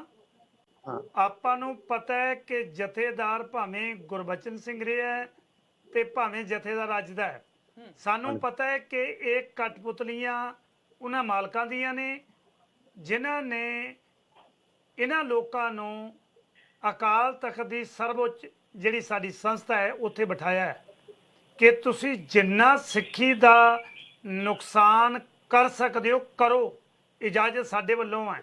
ਤੁਸੀਂ ਆਪ ਹੁਣੇ ਜ਼ਿਕਰ ਕੀਤਾ ਹੈ ਕਿ ਉਹ ਆਰਐਸਐਸ ਦੇ ਖਿਲਾਫ ਕੋਈ ਨਹੀਂ ਬੋਲਿਆ। ਉਹ ਜਿਹੜੇ ਮਾਲਕ ਨੇ ਉਹਨਾਂ ਦੇ ਦੱਸਣਾ ਚਾਹੁੰਦੇ ਆ ਕਿ ਜੇ ਤੁਸੀਂ ਢੀਂਡਸਾ ਦੇ ਲਾਗੇ ਆਏ ਤੇ ਫਿਰ ਅਸੀਂ ਤੁਹਾਡੇ ਖਿਲਾਫ, ਅਕਾਲ ਤਖਤ ਸੁਪਰੀਮ ਪਾਵਰ ਸਾਡੇ ਹੱਥਾਂ ਦੇ ਵਿੱਚ ਹੈ। ਤੁਹਾਡੇ ਕਹਿਣ ਦਾ ਭਾਵ ਇਹ ਸੀ, ਪਰ ਅਸੀਂ ਚਿੰਤਾ ਕਿਹਦੀ ਕਰੀਏ ਪ੍ਰੋਫੈਸਰ ਸਾਹਿਬ? ਸਾਡੇ ਕੋਲ ਆਉਣ ਵਾਲੇ ਸਮੇਂ 'ਚ ਜਥੇਦਾਰ ਜਗਤਾਰ ਸਿੰਘ ਹਵਾਰਾ, ਜਿਹਨੂੰ ਤੁਸੀਂ ਅਕਾਲ ਤਖਤ ਦਾ ਜਥੇਦਾਰ ਮੰਨ ਰਹੇ ਹੋ, ਤਾਂ ਜੇਲ੍ਹ 'ਚ ਹੈ, ਪਤਾ ਨਹੀਂ ਕਦੋਂ ਛੱਡਣਾ ਹੈ। ਤੁਸੀਂ ਗੱਲ ਕੀਤੀ ਹੈ ਕਿ ਅੱਜ ਪ੍ਰਧਾਨ ਮੰਤਰੀ ਨੇ ਇਸ ਗੱਲ ਦਾ ਜ਼ਿਕਰ ਕੀਤਾ ਹੈ ਕਿ ਗੋਬਿੰਦ ਰਾਮਾਇਣ ਲਿਖੀ ਗਈ ਹੈ। ਮੇਰੇ ਕੋਲ ਇੱਕ ਕੱਲ ਦੇ ਅਖਬਾਰ ਨੂੰ ਪੜ੍ਹ ਕੇ ਦੇਖੋ, ਉਹਦੇ ਵਿੱਚ ਜ਼ਿਕਰ ਆਉਂਦਾ ਹੈ ਕਿ ਗੋਬਿੰਦ ਰਾਮਾਇਣ ਤੋਂ ਬਾਅਦ ਹੁਣ ਗੋਬਿੰਦ ਗੀਤਾ ਵੀ ਸਾਹਮਣੇ ਆ ਗਈ ਹੈ। ਜਿਹੜੀ ਗੋਬਿੰਦ ਗੀਤਾ ਹੈ ਉੱਪਰਲੇ ਪਾਸੇ ਲਿਖਿਆ ਹੈ ਇੱਕ ਓੰਕਾਰ ਸਤਿਗੁਰ ਪ੍ਰਸਾਦ, ਯਹੀ ਕਾਜ ਧਰਾ ਹਮ ਜਨਮੰ, ਸਮਝ ਲਿਓ ਸਾਧੂ ਸਭ ਮਨਮੰ। ਤੇ ਅੱਗੇ ਲਿਖਿਆ ਸ਼੍ਰੀ ਗੁਰੂ ਗੋਬਿੰਦ ਸਿੰਘ ਜੀ ਦੀ ਕਿਰਤ। ਸੰਪਾਦਨ ਕੌਣ ਕਰ ਰਹੇ ਨੇ? ਸਾਡੀ ਕੌਮ ਦੇ ਕੀੜੇ, ਮਾਫ ਕਰਨਾ ਮੈਂ ਉਹਨੂੰ ਚਿੱਟੀ ਸਿਉਂ ਕਹਿਣਾ ਹੁੰਨਾ। ਕੌਮ ਦੇ ਕੀੜੇ ਕੌਣ ਨੇ? ਜਿਹੜਾ ਤੁਹਾਡਾ ਸੰਤ ਸਮਾਜ ਹੈ ਪੰਜਾਬ ਦੇ ਵਿੱਚ ਬੈਠਾ ਹੈ, ਜਿਹੜਾ ਕੌਮ ਨੂੰ ਗੁੰਮਰਾਹ ਕਰ ਰਿਹਾ ਹੈ। ਉਹਦੇ ਸੰਪਾਦਕ ਨੇ ਸੰਤ ਦਰਸ਼ਨ ਸਿੰਘ ਜੀ ਸ਼ਾਸਤਰੀ, ਸੰਤ ਜਸਵਿੰਦਰ ਸਿੰਘ ਸ਼ਾਸਤਰੀ, ਨਿਰਮਲ ਸੰਪਰਦਾਇ ਕਾਂਸ਼ੀ ਬਨਾਰਸ। ਹੁਣ ਕਿਹਦੀ ਮਾਂ ਨੂੰ ਮਾਸੀ ਕਹੋਗੇ? ਪਹਿਲਾਂ ਗੋਬਿੰਦ ਗੀਤਾ ਲਿਖਵਾਤੀ, ਹੁਣ ਰਮਾਇਣ ਲਿਖਾਤੀ, ਕੱਲ ਨੂੰ ਹੋਰ ਕੁਝ ਲਿਖਿਆ ਜਾਣਾ ਹੈ। ਉਹਨਾਂ ਚਿਰ ਸਿੰਘ ਸਾਹਿਬ ਜੀ ਲਿਖਿਆ ਜਾਊਗਾ ਜਿੰਨਾ ਚਿਰ ਅਸੀਂ ਆਪਣੇ ਗ੍ਰੰਥਾਂ ਦੀ ਸੁਧਾਈ ਨਹੀਂ ਕਰ ਸਕਦੇ, ਅਸੀਂ ਬਾਦਲ ਨੂੰ ਦੋਸ਼ੀ ਨਹੀਂ ਕਹਿ ਸਕਦੇ। ਕਾਰਨ ਇਹ ਹੈ ਕਿ ਬਾਦਲ ਹੋਣਾ ਵੱਲੋਂ ਜਿਹੜੇ ਵਿਅਕਤੀ ਉੱਥੇ ਬਿਠਾਏ ਜਾਂਦੇ ਨੇ ਉਹ ਉਹਨਾਂ ਦੇ ਚਪਲੀਆਂ ਝਾੜਨ ਵਾਲੇ ਲੋਕ ਨੇ। ਜਿਵੇਂ ਗੁਰਬਚਨ ਸਿੰਘ ਅੱਜ ਬੈਠਾ ਹੈ, ਤੁਹਾਡੇ ਸਾਹਮਣੇ ਹੈ। 92 ਲੱਖ ਰੁਪਈਆ ਸ਼੍ਰੋਮਣੀ ਗੁਰਦੁਆਰਾ ਪ੍ਰਬੰਧਕ ਕਮੇਟੀ ਦਾ ਖਰਚ ਕੀਤਾ ਜਾਂਦਾ ਹੈ ਕਿ ਅਸੀਂ ਸੌਦਾ ਗੁਰਮੀਤ ਰਾਮ ਰਹੀਮ ਨੂੰ ਮਾਫ ਕੀਤਾ। ਕੀ ਗੱਲ ਕੌਮ ਉਦੋਂ ਸੁੱਤੀ ਪਈ ਸੀ? ਸ਼੍ਰੋਮਣੀ ਕਮੇਟੀ ਦੇ ਮੈਂਬਰ ਚੁਣਨ ਲੱਗੇ ਆ, ਕੌਮ ਸੁੱਤੀ ਪਈ ਸੀ, ਉਹਨਾਂ ਨੂੰ ਮੁੱਖ ਮੰਤਰੀ ਬਣਾਉਣ ਲੱਗੇ ਆ। ਇਹ ਤਾਂ ਕੌਮ ਨੇ ਜਾਗਣਾ ਸੀ। ਅਸੀਂ ਤਾਂ ਵਿਦੇਸ਼ਾਂ 'ਚ ਬੈਠੇ। ਯੈਸ, ਮੈਂ ਕਈ ਜਥੇਬੰਦੀਆਂ ਨਾਲ ਗੱਲ ਕਰ ਰਿਹਾ। ਸਾਡੀਆਂ ਵਿਦੇਸ਼ਾਂ ਦੀਆਂ ਜਿਹੜੀਆਂ ਜਥੇਬੰਦੀਆਂ ਨੇ ਉਹ ਇੱਕ ਚਿੱਠੀ ਡਰਾਫਟ ਕਰ ਰਹੀਆਂ ਨੇ। ਉਸ ਚਿੱਠੀ ਦੇ ਵਿੱਚ ਕਿ ਸ਼੍ਰੀ ਗੁਰੂ ਗ੍ਰੰਥ ਸਾਹਿਬ ਮਹਾਰਾਜ ਜੀ ਦੀ ਜਿਹੜੀ ਛਪਾਈ ਹੈ, ਜਦੋਂ ਹੁਕਮ ਹੈ ਅਕਾਲ ਤਖਤ ਵੱਲੋਂ, ਜਦੋਂ ਹੁਕਮ ਹੈ ਸ਼੍ਰੋਮਣੀ ਗੁਰਦੁਆਰਾ ਪ੍ਰਬੰਧਕ ਕਮੇਟੀ ਵੱਲੋਂ, ਬਾਹਰ ਕਿਉਂ ਛਾਪੀਏ ਜਾਣ? ਨਾਲ ਇਹ ਲਿਖਿਆ ਜਾ ਰਿਹਾ ਹੈ ਕਿ ਜਿਹੜੇ ਗ੍ਰੰਥਾਂ ਕਰਕੇ ਸਾਨੂੰ ਹਿੰਦੂ ਦਰਸਾਇਆ ਜਾ ਰਿਹਾ ਹੈ, ਉਹਨਾਂ ਗ੍ਰੰਥਾਂ ਦੀ ਵਿਸ਼ਵ ਪੱਧਰੀ ਵਿਦਵਾਨਾਂ ਦੀ ਟੀਮ ਬਣਾਈ ਜਾਵੇ। ਅੱਜ ਐਡਵੋਕੇਟ ਈਸ਼ਰ ਸਿੰਘ ਵਰਗੇ ਨਹੀਂ, ਤੇਲੰਗਾਨਾ ਤੋਂ ਆ ਕੇ ਆਪਣੇ ਮਾਲਕਾਂ ਦੇ ਹੁਕਮ ਅਨੁਸਾਰ ਕਹਿ ਰਹੇ ਨੇ ਕਿ 267 ਸਰੂਪ ਲੱਭ ਗਏ ਨੇ। ਗੁਆਚੇ ਕਦੋਂ ਸੀ? ਉਹ ਤਾਂ ਜਿਹੜੇ ਮਾਲਕਾਂ ਨੇ ਭੇਜੇ ਨੇ ਉੱਤੇ ਕੰਮ ਹੋ ਰਿਹਾ ਹੈ। ਆ ਤੁਹਾਡੇ ਸਾਹਮਣੇ ਇੱਕ ਖੱਬੇ ਪਾਸੇ ਦੇਖੋ, ਆ ਇੱਕ ਜਿਹੜਾ ਮੈਂ ਤੁਹਾਨੂੰ ਦਿਖਾ ਰਿਹਾ, ਇਹਦੇ ਵਿੱਚ ਕਲੀਅਰ ਕੱਟ ਲਿਖਿਆ ਹੈ ਰਾਗਮਾਲਾ ਮਹੱਲਾ 5ਵਾਂ, ਪੰਚਮ ਪਾਤਸ਼ਾਹ ਦੀ ਕਿਰਤ ਦਿਖਾਈ ਗਈ ਹੈ। ਪ੍ਰਥਮ ਰਾਗ ਭੈਰੋ ਵੈ ਕਰਗੀ। ਕਿ ਗੁਰੂ ਅਰਜਨ ਦੇਵ ਸਾਹਿਬ ਮਹਾਰਾਜ ਜੀ ਝੂਠ ਬੋਲ ਰਹੇ ਨੇ? ਉਹਨਾਂ ਨੂੰ ਪਤਾ ਹੀ ਨਹੀਂ, ਗੁਰਬਾਣੀ ਦੇ ਰਚੇਤਾ ਨੂੰ ਪਤਾ ਹੀ ਨਹੀਂ ਕਿ ਰਾਗ ਪ੍ਰਥਮ ਪਹਿਲਾਂ ਹੈ ਕਿ ਸ਼੍ਰੀ ਰਾਗ ਪਹਿਲਾਂ ਹੈ। ਇਹ ਸਿੰਘ ਸਾਹਿਬ ਜੀ, ਇਹ ਬਹੁਤ ਜ਼ਰੂਰਤ ਇਹੋ ਜਿਹੀਆਂ ਸ਼ਰਾਰਤਾਂ ਹੋ ਰਹੀਆਂ ਨੇ। ਆ ਤੁਹਾਡੇ ਸਾਹਮਣੇ ਹੈ, ਰਾਗ ਮਾਲਾ ਮਹੱਲਾ 5ਵਾਂ ਲਿਖਿਆ ਗਿਆ ਹੈ। ਕਿੱਥੇ ਕਿੱਥੇ ਰੋਕੋਗੇ? ਕੀ ਕਹਿਣਾ ਚਾਹੋਗੇ ਇਹਦੇ ਉੱਤੇ?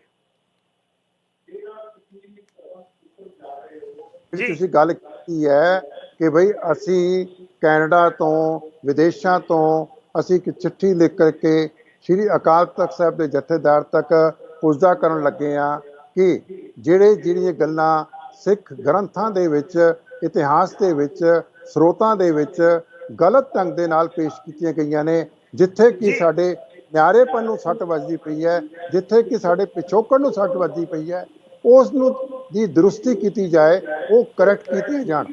ਇਹ ਉਪਰਾਲਾ ਤੁਹਾਡਾ ਬਹੁਤ ਵਧੀਆ ਹੈ। ਲੇਕਿਨ ਮੈਂ ਇੱਕ ਗੱਲ ਤੋਂ ਤੁਹਾਨੂੰ ਸਾਵਧਾਨ ਕਰਨਾ ਚਾਹੁੰਦਾ, ਜਿਹੜੀ ਗੱਲ ਤੁਸੀਂ ਪਹਿਲਾਂ ਕਰ ਚੁੱਕੇ ਹੋ ਕਿ ਅਸੀਂ ਜਿਹਨਾਂ ਲੋਕਾਂ ਨੂੰ ਚਿੱਠੀ ਲਿਖਣ ਜਾ ਰਹੇ ਹਾਂ, ਚਿੱਠੀ ਲਿਖ ਕੇ ਦੇਣ ਲੱਗੇ ਆ, ਬੇਨਤੀ ਕਰਨ ਲੱਗੇ, ਸਵਾਲ ਹੈ ਉਹਨਾਂ ਦੀ ਅਪਾਇੰਟਿੰਗ ਅਥਾਰਟੀ ਕੌਣ ਹੈ? ਉਹਨਾਂ ਦੀ ਅਪਾਇੰਟਿੰਗ ਅਥਾਰਟੀ ਇੱਕ ਪਰਿਵਾਰ ਹੈ। ਉਸ ਪਰਿਵਾਰ ਦੇ ਪਿੱਛੇ ਕੌਣ ਬੈਠਾ ਹੈ? ਉਹ ਸੈਂਟਰ ਦੀ ਸਰਕਾਰ ਬੈਠੀ ਹੈ। ਸੈਂਟਰ ਦੀ ਸਰਕਾਰ ਦੇ ਪਿੱਛੇ ਕੌਣ ਬੈਠਾ ਹੈ? ਨਾਗਪੁਰ ਵਾਲੇ ਬੈਠੇ ਨੇ। ਇਹਦਾ ਮਤਲਬ ਕੀ ਹੋ ਗਿਆ ਕਿ A = B, B = C, C = D। ਇਹਦਾ ਮਤਲਬ ਆਟੋਮੈਟਿਕਲੀ ਜਿਹੜੇ ਜਥੇਦਾਰਾਂ ਦੇ ਉੱਤੇ ਕੰਟਰੋਲ ਕਿਹਦਾ ਹੈ? ਉਹ ਪਿੱਛੋਂ ਇੱਕ ਰਿਮੋਟ ਕੰਟਰੋਲ ਬਣਿਆ ਹੋਇਆ ਹੈ ਉਸ ਸਿਸਟਮ ਦੇ ਨਾਲ। ਤੁਸੀਂ ਜਿਹੜੀ ਚਿੱਠੀ ਲਿਖਣ ਜਾ ਰਹੇ ਹੋ, ਉਹ ਚਿੱਠੀ ਤੁਹਾਨੂੰ ਮੁਬਾਰਕ ਹੈ, ਬਹੁਤ ਅੱਛਾ ਉਪਰਾਲਾ ਹੈ, ਸ਼ਲਾਘਾਯੋਗ ਹੈ। ਇੱਥੋਂ ਪਤਾ ਲੱਗਦਾ ਹੈ ਕਿ ਜਾਗਦੀ ਜ਼ਮੀਰ ਵਾਲੇ ਵਿਅਕਤੀ ਜਿਹੜੇ ਨੇ ਉਹ ਹਿੰਦੁਸਤਾਨ ਦੇ ਵਿੱਚ, ਪੰਜਾਬ ਦੇ ਵਿੱਚ ਵੀ ਹੈਗੇ ਨੇ ਤੇ ਉਹ ਬਾਹਰ ਵੀ ਬੈਠੇ ਨੇ। ਬੇਸ਼ੱਕ ਜਿਹੜੇ ਬੰਦੇ ਬਾਹਰ ਬੈਠੇ ਨੇ ਉਹਨਾਂ ਦਾ ਧਿਆਨ ਇਸ ਵੇਲੇ ਸਾਰਾ ਕੁਝ ਪੰਥ ਦੇ ਹਰ ਗਤੀਵਿਧੀ ਦੇ ਉੱਤੇ ਉਹ ਨਿਗਾਹ ਰੱਖਦੇ ਪਏ ਨੇ। ਤੁਸੀਂ ਇਸ ਗੱਲ ਦੇ ਮੁਬਾਰਕਬਾਦ ਹੱਕਦਾਰ ਹੋ। ਲੇਕਿਨ ਮੈਂ ਤੁਹਾਨੂੰ ਸੁਝਾਅ ਦੇਣਾ ਚਾਹੁੰਦਾ ਹਾਂ ਕਿ ਜਿਹੜੀ ਚਿੱਠੀ ਤੁਸੀਂ ਲਿਖੋਗੇ ਉਹਦੇ ਵਿੱਚ ਇਹ ਗੱਲ ਦੀ ਪੂਰੀ ਯਕੀਨਨ ਬਣਾਇਓ ਕਿ ਇਹ ਟਾਈਮ ਬਾਉਂਡ ਹੋਣਾ ਚਾਹੀਦਾ ਕੰਮ। ਇਹ ਪ੍ਰੋਜੈਕਟ ਬਹੁਤ ਵੱਡਾ ਪ੍ਰੋਜੈਕਟ ਹੈ, ਲੇਕਿਨ ਇਸ ਨੂੰ ਟਾਈਮ ਬਾਉਂਡ ਕਰਨਾ ਚਾਹੀਦਾ ਹੈ। ਉਹ ਟਾਈਮ ਬਾਉਂਡ ਜਿਹੜਾ ਤੁਸੀਂ ਕਰੋਗੇ, ਬੇਸ਼ੱਕ ਉਹ ਫੇਸਡ ਮੈਨਰ ਵਿੱਚ ਹੋ ਜਾਏ ਕਿ ਫਸਟ ਫੇਜ਼ ਦੇ ਵਿੱਚ, ਸੈਕੰਡ ਫੇਜ਼ ਦੇ ਵਿੱਚ, ਥਰਡ ਫੇਜ਼ ਦੇ ਵਿੱਚ, 2-3 ਫੇਸਿਸ ਦੇ ਵਿੱਚ ਇਹ ਕੰਮ ਮੁਕੰਮਲ ਹੋ ਜਾਏ ਤੇ ਤੁਸੀਂ ਆਪਣੀ ਇੱਕ ਸਰਵੇਲੈਂਸ ਟੀਮ ਬਣਾਓ, ਤੁਸੀਂ ਆਪਣੀ ਇੱਕ ਵਿਦਵਾਨਾਂ ਦੀ ਇੱਕ ਕਮੇਟੀ ਬਣਾਓ। ਬਿਲਕੁਲ, ਹਾਂਜੀ।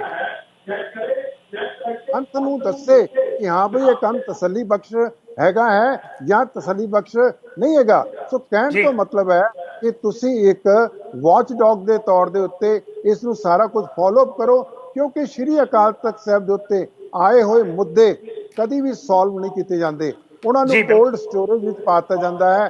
ਮੈਨੂੰ ਡਰ ਹੈ ਕਿ ਕਿਧਰੇ ਤੁਹਾਡੀ ਚਿੱਠੀ ਵੀ ਜਿਹੜੀ ਹੈ ਉਹ ਕੋਲਡ ਸਟੋਰੇਜ ਵਿੱਚ ਪਹੁੰਚ ਜਾਵੇ। ਇਸ ਨੂੰ ਔਨ ਰਿਕਾਰਡ ਲਿਆਓ ਤੇ ਜਨਤਕ ਤੌਰ ਦੇ ਉੱਤੇ ਸੰਗਤਾਂ ਦੇ ਵਿੱਚ ਪ੍ਰੈਸ ਕਾਨਫਰੰਸ ਕਰਕੇ ਬਕਾਇਦਾ ਦੱਸਿਆ ਜਾਵੇ ਕਿ ਅਸੀਂ ਸ਼੍ਰੀ ਅਕਾਲ ਤਖਤ ਸਾਹਿਬ ਦੇ ਜਥੇਦਾਰ ਨੂੰ ਇਹ ਚਿੱਠੀ ਲਿਖੀ ਹੈ, ਤੇ ਟਾਈਮ ਬਿਲਕੁਲ। ਟੂ ਟਾਈਮ ਜਥੇਦਾਰ ਨੂੰ ਵਾਰਨ ਵੀ ਕਰੋ, ਜਥੇਦਾਰ ਨੂੰ ਕਹੋ ਵੀ ਕਿ ਵੀ ਫੋਲੋ ਅਪ ਐਕਸ਼ਨ ਕੀ ਹੈਗਾ, ਸਾਨੂੰ ਦੱਸੋ ਕਿੰਨੀ ਪ੍ਰੋਗਰਸ ਹੋਈ ਹੈ। ਸੋ ਕਹਿਣ ਤੋਂ ਮਤਲਬ ਹੈ ਕਿ ਇਹ ਸਾਰਾ ਕਾਰਜ ਜਿਹੜਾ ਹੈ ਇਹ ਕੋਈ ਸ਼ੱਕ ਨਹੀਂ। ਇਸ ਵੇਲੇ ਮੈਂ ਗੁਰੂ ਨਾਨਕ ਦੇਵ ਯੂਨੀਵਰਸਿਟੀ ਦੀ ਲਾਇਬ੍ਰੇਰੀ ਤੋਂ ਪਤਾ ਕੀਤਾ, ਖਾਲਸਾ ਕਾਲਜ ਦੀ ਲਾਇਬ੍ਰੇਰੀ ਤੋਂ ਪਤਾ ਕੀਤਾ, ਹੋਰ ਕਈ ਥਾਵਾਂ ਤੋਂ ਜਿੱਥੇ ਜਿੱਥੇ ਮੇਰੇ ਕੋਲ ਕੰਟੈਕਟ ਸੀਗੇ ਮੈਂ ਪਤਾ ਕੀਤਾ। ਮੈਂ ਕਿਹਾ ਵੀ ਦੱਸੋ ਗੋਬਿੰਦ ਰਾਮਾਇਣ ਕੋਈ ਹੈ? ਜੀ ਜੀ ਖਾਲਸਾ ਦੇ ਵਿੱਚ ਸਿੱਖ ਹਿਸਟਰੀ ਰਿਸਰਚ ਡਿਪਾਰਟਮੈਂਟ 100 ਸਾਲ ਤੋਂ ਪੁਰਾਣਾ ਹੈਗਾ। ਮੈਂ ਉੱਥੇ ਪਤਾ ਕੀਤਾ, ਮੈਂ ਕਿਹਾ ਦੱਸੋ ਕੋਈ ਗੋਬਿੰਦ ਰਾਮਾਇਣ ਹੈ? ਕਹਿੰਦੇ ਨਹੀਂ ਹੈ। ਅੰਮ੍ਰਿਤਸਰ ਦੇ ਵਿੱਚ ਬਹੁਤ ਵੱਡੀ ਪ੍ਰਿੰਟਿੰਗ ਹਾਊਸ ਹੈ ਸਿੰਘ ਬ੍ਰਦਰਸ, ਚਤਰ ਸਿੰਘ ਜੀਵਨ ਸਿੰਘ, ਮੈਂ ਉਹਨਾਂ ਤੋਂ ਪਤਾ ਕੀਤਾ, ਕਹਿੰਦੇ ਨਹੀਂ ਹੈਗੀ, ਗੋਬਿੰਦ ਰਾਮਾਇਣ ਨਹੀਂ ਹੈਗੀ। ਲੇਕਿਨ ਜੀ ਗੋਬਿੰਦ ਰਾਮਾਇਣ ਦੀ ਗੱਲ ਦਾ ਮਤਲਬ ਇਹ ਹੈਗਾ ਕਿ ਇਹਨਾਂ ਨੇ ਹੁਣ ਲਿਖਵਾ ਕੇ ਰੱਖ ਲੈਣੀ ਹੈ। ਓਕੇ ਜੀ, ਆਰਐਸਐਸ ਵਾਲਾ ਲਿਖਵਾ ਕੇ ਹੁਣ ਰੱਖ ਲੈਣੀ ਹੈ ਕਿ ਇਹ ਗੋਬਿੰਦ ਰਾਮਾਇਣ ਹੈਗੀ ਹੈ। ਇਹ ਬੜਾ ਵੱਡਾ ਕਿੱਸਾ ਹੈ ਸਾਨੂੰ। ਜੀ ਪ੍ਰੋਫੈਸਰ ਬਲਜਿੰਦਰ ਸਿੰਘ ਜੀ, ਇੱਕ ਦੋ ਸਵਾਲ ਤੁਹਾਡੇ ਲਈ ਹੋ ਰਿਹਾ। ਜਿਵੇਂ ਹੁਣ ਕਿ 5 ਸਿੱਖ ਸਾਹਿਬਾਨ ਦੀ ਕਮੇਟੀ ਵੱਲੋਂ ਕਿਹਾ ਗਿਆ ਕਿ 20 ਅਗਸਤ ਤੱਕ ਗਿਆਨੀ ਇਕਬਾਲ ਸਿੰਘ ਜੀ ਤੇ 15 ਦਿਨਾਂ ਦੇ ਵਿੱਚ ਦੇਸ਼ ਦੇ ਪ੍ਰਧਾਨ ਮੰਤਰੀ ਨਰਿੰਦਰ ਮੋਦੀ ਵੱਲੋਂ ਜਿਹੜਾ ਸਿੱਖਾਂ ਕੋਲੋਂ ਮਾਫੀ ਮੰਗੀ ਜਾਵੇ ਕਿ ਜਿਹੜੀ ਉਹਨਾਂ ਨੇ ਐਡੀ ਵੱਡੀ ਗੱਲ ਕਹੀ ਆ। ਜੇ ਇਹ ਨਹੀਂ ਗੱਲਾਂ ਹੁੰਦੀਆਂ, ਮੰਨ ਲਓ ਕਿ ਤੁਸੀਂ ਇਹ ਮੰਨ ਕੇ ਚੱਲੋ ਕਿ ਗਿਆਨੀ ਇਕਬਾਲ ਸਿੰਘ ਉਹ ਤੇ ਰੈਫਰੈਂਸ ਦੇ ਰਹੇ ਹੈਗੇ ਕਿ ਸਾਡੇ ਗ੍ਰੰਥਾਂ 'ਚ ਲਿਖਿਆ ਆ, ਤੇ ਨਰਿੰਦਰ ਮੋਦੀ ਜੀ ਹੁਣੀ ਵੀ ਇਸ ਗੱਲ ਦਾ ਮਨਾ ਕਰਦੇ ਆ ਕਿ ਉਹਨਾਂ ਨੇ ਜੋ ਕਿਹਾ ਇਹ ਗ੍ਰੰਥਾਂ ਦੇ ਹਿਸਾਬ ਨਾਲ ਹੀ ਕਿਹਾ ਗਿਆ, ਉਹਦਾ ਰੈਫਰੈਂਸ ਦਿੱਤਾ ਗਿਆ। ਤੇ ਅਗਲਾ ਕਦਮ ਜਿਹੜੀ 5 ਮੈਂਬਰੀ ਕਮੇਟੀ ਹੈ ਉਹਨਾਂ ਦਾ ਕੀ ਹੋਊਗਾ? ਅੱਗੇ ਕਿਹੜੀ ਕਾਰਵਾਈ ਇਹਨਾਂ ਦੇ ਉੱਤੇ ਕੀਤੀ ਜਾਊਗੀ? ਦੇਖੋ ਜੀ, ਇਹ ਜਿਹੜੀ ਤੁਸੀਂ ਗੱਲ ਮੈਨੂੰ ਪੁੱਛ ਰਹੇ ਹੋ ਨਾ, ਦਰਅਸਲ ਦੇ ਵਿੱਚ ਇਹ ਧਿਆਨ ਸਿੰਘ ਮੰਡ ਜਿਹੜੇ ਸਰਬੱਤ ਖਾਲਸਾ ਦੇ ਕਾਰਜਕਾਰੀ ਜਥੇਦਾਰ ਨੇ, ਜਿਹੜਾ ਨੇ ਬਰਗਾੜੀ ਮੋਰਚਾ ਆਰੰਭਿਆ ਸੀਗਾ ਤੇ ਬਗੈਰ ਪੰਥ ਨੂੰ ਕੌਨਫੀਡੈਂਸ ਦਿੱਤੇ ਜਿਹੜਾ ਨੇ ਮੋਰਚਾ ਚੁੱਕ ਦਿੱਤਾ ਸੀਗਾ। ਦਰਅਸਲ 'ਚ ਇਹ ਪ੍ਰੈਸ ਕਾਨਫਰੰਸ ਧਿਆਨ ਸਿੰਘ ਮੰਡ ਵੱਲੋਂ ਕੀਤੀ ਗਈ ਹੈ, ਜਿਹਦੇ ਵਿੱਚ ਉਹਨਾਂ ਨੇ ਕਿਹਾ ਕਿ ਇਹ ਇਕਬਾਲ ਸਿੰਘ 15 ਦਿਨਾਂ ਦੇ ਵਿੱਚ ਆ ਕਰਕੇ ਸ਼੍ਰੀ ਅਕਾਲ ਤਖਤ ਸਾਹਿਬ ਤੋਂ ਆ ਕਰਕੇ ਮਾਫੀ ਮੰਗੇ। ਮੈਂ ਇੱਕ ਗੱਲ ਤੁਹਾਡੇ ਨਾਲ ਸਾਂਝੀ ਕਰਨਾ ਚਾਹੁੰਦਾ ਹਾਂ ਕਿ ਬਈ ਕਿ ਧਿਆਨ ਸਿੰਘ ਮੰਡ ਹੋਣੀ ਪ੍ਰੈਸ ਕਾਨਫਰੰਸ ਕਰ ਰਹੇ ਨੇ ਦਰਬਾਰ ਸਾਹਿਬ ਦੇ ਕੰਪਲੈਕਸ ਤੋਂ ਬਾਹਰ ਆ ਕਰਕੇ, ਤੇ ਉੱਥੇ ਉਹਨਾਂ ਨੂੰ ਪੱਤਰਕਾਰਾਂ ਨੇ ਪੁੱਛ ਲਿਆ ਕਿ ਤੁਸੀਂ ਆਦੇਸ਼ ਦੇ ਰਹੇ ਹੋ ਸ਼੍ਰੀ ਅਕਾਲ ਤਖਤ ਸਾਹਿਬ ਦੇ ਉੱਤੇ ਪੁੱਜਣ ਦਾ ਗਿਆਨੀ ਇਕਬਾਲ ਸਿੰਘ ਨੂੰ, ਤੇ ਤੁਸੀਂ ਇਹ ਆਦੇਸ਼ ਅਕਾਲ ਤਖਤ ਨੂੰ ਜਾ ਕੇ ਕਿਉਂ ਦੇ ਰਹੇ? ਕਿਉਂ ਇਹ ਅਕਾਲ ਤਖਤ ਦੀ ਕੰਪਲੈਕਸ ਤੋਂ ਬਾਹਰ ਆ ਕੇ ਗੱਲ ਕੀਤੀ ਜਾ ਰਹੀ ਹੈ? ਦੂਸਰੀ ਗੱਲ ਜਿੱਥੇ ਤੱਕ ਮੈਨੂੰ ਲਾਅ ਦੀ ਸਮਝ ਹੈਗੀ ਹੈ, ਉਹ ਲਾਅ ਦੀ ਇਹ ਕਹਿੰਦੀ ਹੈ ਕਿ ਬਈ ਪ੍ਰਧਾਨ ਮੰਤਰੀ ਦੇ ਖਿਲਾਫ ਤੇ ਰਾਸ਼ਟਰਪਤੀ ਦੇ ਖਿਲਾਫ ਕੋਈ ਵੀ ਵਿਅਕਤੀ ਪਰਚਾ ਦਰਜ ਡਾਇਰੈਕਟਲੀ ਨਹੀਂ ਕਰਾ ਸਕਦਾ, ਕੋਈ ਵੀ ਵਿਅਕਤੀ। ਤੇ ਧਿਆਨ ਸਿੰਘ ਮੰਡ ਨੂੰ ਇਹ ਗੱਲ ਦਾ ਪਤਾ ਹੀ ਨਹੀਂ ਸੀਗਾ। ਉਹਨਾਂ ਨੇ ਗੱਲ ਤਾਂ ਕਰਤੀ ਕਿ ਜੇ 15 ਦਿਨਾਂ ਦੇ ਵਿੱਚ ਪ੍ਰਧਾਨ ਮੰਤਰੀ ਇਸ ਚੀਜ਼ ਦਾ ਆਪਣੇ ਸ਼ਬਦ ਵਾਪਸ ਨਹੀਂ ਲੈਂਦੇ, ਮਾਫੀ ਨਹੀਂ ਮੰਗਦੇ, ਤਾਂ ਅਸੀਂ ਸੰਗਤ ਨੂੰ ਅਪੀਲ ਕਰਾਂਗੇ ਕਿ ਉਹ ਸਾਰੇ ਜਣੇ 295 ਏ ਦਾ ਪਰਚਾ ਜਿਹੜਾ ਹੈ ਪ੍ਰਧਾਨ ਮੰਤਰੀ ਦੇ ਖਿਲਾਫ ਦਰਜ ਕਰਾਉਣ। 1000 ਰੁਪਏ ਦਾ ਵਕੀਲ ਵੀ ਕਰ ਲਈਏ ਨਾ, ਉਹਨੂੰ ਵੀ ਪਤਾ ਹੈਗਾ ਹੈ ਕਿ ਜਿਹੜਾ ਪ੍ਰਧਾਨ ਮੰਤਰੀ ਜਾਂ ਰਾਸ਼ਟਰਪਤੀ ਦੇ ਖਿਲਾਫ ਕੋਈ ਵਿਅਕਤੀ ਜਾ ਕਰਕੇ ਕਿਸੇ ਥਾਣੇ 'ਚ ਪਰਚਾ ਦਰਜ ਨਹੀਂ ਕਰਾ ਸਕਦਾ। ਇੱਕ ਲੀਗਲ ਪ੍ਰੋਸੀਜਰ ਹੈ, ਇੱਕ ਸੈੱਟ ਪ੍ਰੋਸੀਜਰਸ ਨੇ ਜਿਹਨਾਂ ਨੂੰ ਫੋਲੋ ਕਰਕੇ ਤਾਂ ਗੱਲ ਬਣਦੀ ਹੈ। ਸੋ ਇਹ ਗੱਲ ਵੀ ਨਾਮੁਮਕਿਨ ਹੈ। ਸੋ ਇਸ ਕਰਕੇ ਮੈਂ ਇਹ ਕਹਿਣਾ ਚਾਹਾਂਗਾ, ਜਿਹੜਾ ਅਸੀਂ ਮੁਹਿੰਮ ਸ਼ੁਰੂ ਕੀਤੀ ਹੈ ਕੱਲ, ਉਹਦੇ ਮੁਤਾਬਕ ਅਸੀਂ ਜਨਤਾ ਦੇ ਵਿੱਚ, ਅਸੀਂ ਸੰਗਤਾਂ ਦੇ ਵਿੱਚ ਪੰਜਾਬ ਦੇ ਵੱਖ-ਵੱਖ ਹਿੱਸਿਆਂ ਵਿੱਚ ਜਾ ਕਰਕੇ ਅਵੇਅਰਨੈਸ ਕੈਂਪੇਨ ਸ਼ੁਰੂ ਕੀਤੀ ਹੈ।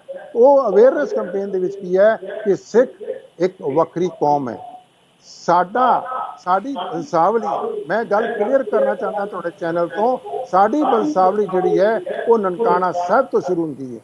ਚਲ ਜਿਸ ਵੇਲੇ ਜੇ ਸਿੰਘ ਗੁਰੂ ਸਾਹਿਬ ਨਾਨਕ ਜੀ, ਪਾਤਸ਼ਾਹ- ਹਾਂਜੀ, ਜਿਸ ਜੇ ਵੇਲੇ ਗੁਰੂ ਪ੍ਰੋਫੈਸਰ ਨਾਨਕ- ਸਾਹਿਬ ਇੱਕ ਮਿੰਟ, ਜੇ ਪ੍ਰਧਾਨ ਮੰਤਰੀ ਦੇ ਉੱਤੇ ਕੋਈ ਪਰਚਾ ਦਰਜ ਨਹੀਂ ਹੋ ਸਕਦਾ, ਕਿ ਇਕਬਾਲ ਸਿੰਘ ਪਟਨੇ ਵਾਲੇ ਤੇ 15 ਦਿਨ ਜਾਂ 20 ਤਰੀਕ ਤੱਕ ਬੀਤਣ ਤੋਂ ਬਾਅਦ ਕੀ ਅਗਲੀ ਕਾਰਵਾਈ ਉਸ ਤੇ ਫਿਰ ਕੀ ਹੋਏਗੀ ਇਕਬਾਲ ਸਿੰਘ ਪਟਨੇ ਵਾਲੇ ਤੇ, ਜੇ ਅਕਾਲ ਤਖਤ ਦੇ ਜਥੇਦਾਰ ਕੋਈ ਐਕਸ਼ਨ ਨਹੀਂ ਲੈਂਦੇ? ਦੇਖੋ ਜੀ, ਇਹ ਗੱਲ ਮੈਂ ਤੁਹਾਨੂੰ ਕਲੀਅਰ ਕਰ ਦਿਆਂ, ਇਹਦਾ ਜਵਾਬ ਧਿਆਨ ਸਿੰਘ ਮੰਡ ਦੇ ਸਕਦੇ ਨੇ, ਜਿਨ੍ਹਾਂ ਨੇ 15 ਦਿਨ ਦਾ ਅਲਟੀਮੇਟਮ ਦਿੱਤਾ ਹੈ। ਉਹਨਾਂ ਨੇ ਸਾਡੇ ਨਾਲ ਕੋਈ ਸਲਾਹ ਕਰਕੇ ਨਹੀਂ ਕੀਤਾ, ਉਹਨਾਂ ਨੇ ਸਾਡੇ ਨਾਲ ਕੋਈ ਅਸੀਂ ਸਲਾਹ ਨਹੀਂ ਕੀਤੀ। ਅਸੀਂ ਤਾਂ ਸਿੱਖ ਜਥੇਬੰਦੀਆਂ ਦੇ ਨਾਲ ਤਾਲਮੇਲ ਪੈਦਾ ਕਰਕੇ ਅਸੀਂ ਇੱਕ ਅਵੇਅਰਨੈਸ ਕੰਪੇਨ ਆਰੰਭ ਕੀਤੀ ਹੈ ਕਿ ਸਾਡੀ ਜਿਹੜੀ ਬੁਨਿਆਦ ਹੈ, ਸਾਡੀ ਜਿਹੜੀ ਆਰੰਭਤਾ ਹੈ, ਉਹ ਆਰੰਭਤਾ ਨਨਕਾਣਾ ਸਾਹਿਬ ਤੋਂ ਸ਼ੁਰੂ ਹੁੰਦੀ ਹੈ ਕਿ ਮਾਰਿਆ ਸਿੱਕਾ ਜਗਤ ਵਿੱਚ ਨਾਨਕ ਨਿਰਮਲ ਪੰਥ ਚਲਾਇਆ। ਬਿਲਕੁਲ ਨਿਰਮਲ ਪੰਥ, ਉਹ ਪੰਥ ਜਿਹੜਾ ਹੈ ਉਹ 10ਵੇਂ ਜਾਮੇ ਜਾ ਕਰਕੇ ਖਾਲਸਾ ਪੰਥ ਦਾ ਰੂਪ ਲੈ ਲੈਂਦਾ ਹੈ, ਜਿਹਦੇ ਵਿੱਚ ਕਿ ਕਰਮ ਕਰਕੇ, ਕਿਰਤ ਕਰਕੇ, ਧਰਮ ਕਰਕੇ ਸਾਰਾ ਕੁਝ ਸਮਾਇਆ ਜਾਂਦਾ ਹੈ ਖਾਲਸੇ ਦੀ ਸ਼ਖਸੀਅਤ ਦੇ ਵਿੱਚ। ਸੋ ਕਹਿਣਾ ਦਾ ਮਤਲਬ ਇਹ ਹੈ ਕਿ ਗੁਰੂ ਨਾਨਕ ਪਾਤਸ਼ਾਹ ਨੇ ਜਦ ਜਨੇਊ ਨਹੀਂ ਧਾਰਨ ਕੀਤਾ, ਗੁਰੂ ਨਾਨਕ ਪਾਤਸ਼ਾਹ ਨੇ ਜਦ ਆਪਣਾ ਵਿਆਹ ਜਿਹੜਾ ਹੈ ਹਿੰਦੂ ਰੀਤੀ ਮੁਤਾਬਕ ਨਹੀਂ ਕੀਤਾ, ਉਹਨਾਂ ਨੇ ਮੂਲ ਮੰਤਰ ਦੇ ਫੇਰੇ ਲਿੱਤੇ ਨੇ, ਮੂਲ ਮੰਤਰ ਦੇ ਫੇਰੇ। ਤਾਂ ਮੂਲ ਮੰਤਰ ਦੇ ਫੇਰੇ ਰਹਿ ਕਰਕੇ ਉਹਨਾਂ ਨੇ ਟੋਟਲ ਰਿਜੈਕਸ਼ਨ ਕਰਤੀ ਹਿੰਦੂ ਸਿਸਟਮ ਦੀ। ਫਿਰ ਉਹਦੇ ਬਾਅਦ ਮੈਂ ਇਹ ਵੀ ਗੱਲ ਕਲੀਅਰ ਕਰ ਦਿਆਂ, ਜੇਕਰ ਉਹ ਕਿਸੇ ਧਾਰਮਿਕ ਹਿੰਦੂ ਸਥਾਨ ਤੇ ਗਏ ਨੇ, ਜਿਵੇਂ ਕਿ ਉਹ ਜਗਨਨਾਥਪੁਰੀ ਗਏ, ਜਗਨਨਾਥਪੁਰੀ ਜਾ ਕਰਕੇ ਉਹਨਾਂ ਨੇ ਕਿਹਾ ਹਿੰਦੂ ਧਰਮ ਦੇ ਮੁਤਾਬਕ ਆਰਤੀ ਹੋ ਰਹੀ ਸੀਗੀ, ਗੁਰੂ ਸਾਹਿਬ ਨੇ ਕਿਹਾ ਕਿ ਇਹ ਆਰਤੀ ਦਾ ਤਰੀਕਾ ਗਲਤ ਹੈ। ਗगन में थाल रव चंद दीपक बने तारका मंडल जनक मोती। गुरु नानक पातशाह ने तो सानू टोटली ही हिंदू कर्म कांडां तो पंडितां तो सानू दूर कर लिया ते गुरु गोबिंद सिंह महाराज ने फैसला देता कि जब तक खालसा रहे नियारा। इस गल नूं तुसीं किहड़ी वंशावली नाल जोड़ोगे जी, किहड़ी वंशावली नाल जोड़ोगे? जब तक खालसा रहे नियारा तब तक तेज दियो मैं सारा, जब ये गए विपरन की रीत मैं ना करूं इनकी प्रतीत। ਅਸੀਂ ਤਾਂ ਕਰ ਰਹੇ ਆ ਵਿਪਰਨ ਕੀ ਰੀਤ ਪੰਜਾਂ ਤਖਤਾਂ ਦੇ ਜਥੇਦਾਰ ਕਰ ਰਹੇ ਨੇ, ਪੰਜਾਂ ਦੇ ਕਰ ਰਹੇ ਨੇ ਵਿਪਰਨ ਕੀ ਰੀਤ। ਬੱਕਰੇ ਉੱਥੇ ਵੱਡੇ ਜਾ ਰਹੇ ਨੇ। ਇੱਕ ਮਿੰਟ ਜੀ, ਪਟਨਾ ਸਾਹਿਬ ਦੇ ਵਿੱਚ ਸਾੜੀਆਂ ਪਾ ਕੇ ਬੀਬੀਆਂ ਦੀਵੇ ਜਗਾ ਕੇ ਆਰਤੀਆਂ ਕਰ ਰਹੀਆਂ ਨੇ।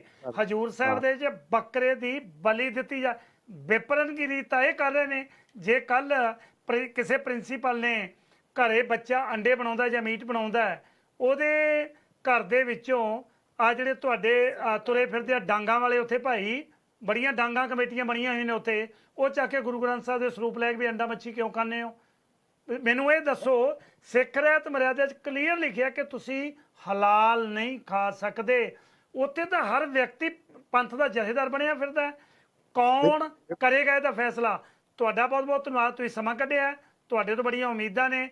ਆਉਣ ਵਾਲੇ ਸਮੇਂ 'ਚ ਅਸੀਂ ਸਮਝਾਂਗੇ ਕਿ ਜਦੋਂ ਆ 20 ਦਿਨ ਪੂਰੇ ਹੋ ਜਾਣਗੇ ਇਹਨਾਂ ਦੇ, ਜਾਂ ਜਿਹੜੀ ਤਰੀਕ ਤੁਸੀਂ ਅਲਟੀਮੇਟਮ ਇਹਨਾਂ ਨੂੰ ਦਿੱਤਾ ਹੈ, ਸਾਨੂੰ ਕੋਈ ਉਮੀਦ ਨਹੀਂ, ਪਰ ਅਸੀਂ ਦੇਖਾਂਗੇ ਆਉਣ ਵਾਲੇ ਸਮੇਂ ਦੇ ਵਿੱਚ ਕਿ ਵਾਕਈ ਅਕਾਲ ਤਖਤ ਦੇ ਜਥੇਦਾਰ ਗਿਆਨੀ ਹਰਪ੍ਰੀਤ ਸਿੰਘ ਜੀ, ਜਿਨ੍ਹਾਂ ਨੂੰ ਅਸੀਂ ਕਹਿੰਦੇ ਹਾਂ ਕਿ ਸਭ ਤੋਂ ਵੱਧ ਅੱਜ ਤੱਕ ਦੁਨਿਆਵੀ ਐਜੂਕੇਸ਼ਨ ਦੇ ਵਿੱਚ ਸਭ ਤੋਂ ਵੱਧ ਪੜ੍ਹੇ ਲਿਖੇ ਨੇ, ਕਿ ਉਹ 1 ਸਾਲ 10 ਮਹੀਨਿਆਂ ਦੇ ਵਿੱਚ ਕੋਈ ਅੱਜ ਤੱਕ ਇੱਕ ਵੀ ਫੈਸਲਾ ਅਜੇ ਨਹੀਂ ਲੈ ਸਕੇ। ਤੁਸੀਂ ਜ਼ਿਕਰ ਕਰ ਰਹੇ ਸੀ ਕਿ ਗੱਲ ਕਰਦੇ ਹਾਂ ਤਰਨ ਤਾਰਨ ਸਾਹਿਬ ਦੀ ਦਰਸ਼ਨੀ ਡਿਊਟੀ ਢਾਣ ਤੋਂ ਬਾਅਦ ਬਕਾਇਦਾ ਉਹਨਾਂ ਨਾਲ ਗੱਲਬਾਤ ਹੋਈ ਕਿ ਉਹ ਬੇਕਾਰ ਸੇਵਾ ਵਾਲੇ ਕਿੱਥੇ ਨੇ, ਜਿਹਨੂੰ ਕਾਰ ਸੇਵਾ ਵਾਲੇ ਤੁਸੀਂ ਕਹਿੰਦੇ ਹੋ। ਮੈਂ ਉਹਨਾਂ ਨੂੰ ਕਹਿਣਾ ਕਿ ਉਹ ਬੇਕਾਰ ਨੇ, ਘਰੋਂ ਕੱਢੇ ਹੋਏ ਲੋਕ ਨੇ, ਜਿਹੜੇ ਸਾਡੇ ਇਤਿਹਾਸ ਨੂੰ ਸੰਗੇ ਮਰਮਰ ਦੇ ਥੱਲੇ ਦੱਬ ਰਹੇ ਨੇ। ਕੋਈ ਇਨਕੁਆਰੀ ਨਹੀਂ ਹੋਈ, ਕੋਈ ਉਸ ਬਾਬੇ ਨੂੰ ਬੈਨ ਨਹੀਂ ਕੀਤਾ ਕਿ ਅੱਜ ਤੋਂ ਬਾਅਦ ਤੂੰ ਸਾਡੀਆਂ ਇਤਿਹਾਸਕ ਇਮਾਰਤਾਂ ਨੂੰ ਢਾਹ ਸਕੇਗਾ। ਉਹਨਾਂ ਨੇ ਕੋਈ ਬੈਨ ਨਹੀਂ ਕੀਤਾ। ਪਰਮਜੀਤ ਸਿੰਘ ਸਰਨਾ ਨੇ ਜਿਹੜਾ ਪੱਤਰ ਲਿਖ ਕੇ ਦਿੱਤਾ ਸੀ, ਕੋਈ ਐਕਸ਼ਨ ਨਹੀਂ ਹੋਇਆ। ਮੈਨੂੰ ਉਮੀਦ ਨਹੀਂ ਕਿ ਤੁਹਾਡੇ ਵੱਲੋਂ ਲਿਖੇ ਜਿਹੜੇ ਪੱਤਰ ਤੇ ਧਰਨੇ ਦੀ ਜਿਹੜੀ ਕੱਲ ਗੱਲਬਾਤ ਸੀ, ਰੋਸ ਪ੍ਰਦਰਸ਼ਨ, ਉਹਦੇ ਉੱਤੇ ਕੋਈ ਅਸਰ ਹੋਏਗਾ। ਪਰ ਸਿੱਖ ਜਿਉਂਦਾ ਆਸ ਦੇ ਨਾਲ ਹੈ, ਉਮੀਦ ਦੇ ਨਾਲ ਹੈ, ਉਹਨੂੰ ਗੁਰੂ ਤੇ ਭਰੋਸਾ ਹੈ। ਭਾਵੇਂ ਮਨੁੱਖ ਨਾ ਕਰੇ, ਪਰ ਗੁਰੂ ਜਿਹਦੇ ਅੰਗ ਸੰਗ ਹੈ, ਫਿਰ ਕੋਈ ਇਸ ਤਰ੍ਹਾਂ ਦੀ ਮੁਸ਼ਕਲ ਆਉਣ ਵਾਲੀ ਮੈਨੂੰ ਨਜ਼ਰ ਨਹੀਂ ਆਉਂਦੀ। ਕਦੇ ਨਾ ਕਦੇ ਤਾਂ ਸਿੱਖਾਂ ਦਾ ਰਾਜ ਆਏਗਾ। ਦੇਖੋ ਜੀ, ਮੈਂ ਸਪਸ਼ਟ ਕਰ ਦਿਆਂ, ਜਿਹੜੀ ਗੱਲ ਤੁਸੀਂ ਕੀਤੀ ਹੈ ਕਿ ਕਾਰਜਕਾਰੀ ਜਥੇਦਾਰ ਹਰਪ੍ਰੀਤ ਸਿੰਘ ਹੋਰੀ ਸਾਡੇ ਮੁਤਾਬਕ, ਸਾਡੇ ਪੈਰਾਮੀਟਰ ਮੁਤਾਬਕ ਹੀ ਇਜ਼ ਦਾ ਮੋਸਟ ਇਨਐਫੀਸ਼ੀਐਂਟ ਜਥੇਦਾਰ। ਜੀ ਇਹਨਾਂ ਦਾ ਬਾਹਰ ਮੁਖੀ ਕੁਝ ਹੋਰ ਹੈ, ਅੰਤਰਮੁਖੀ ਕੁਝ ਹੋਰ ਹੈ।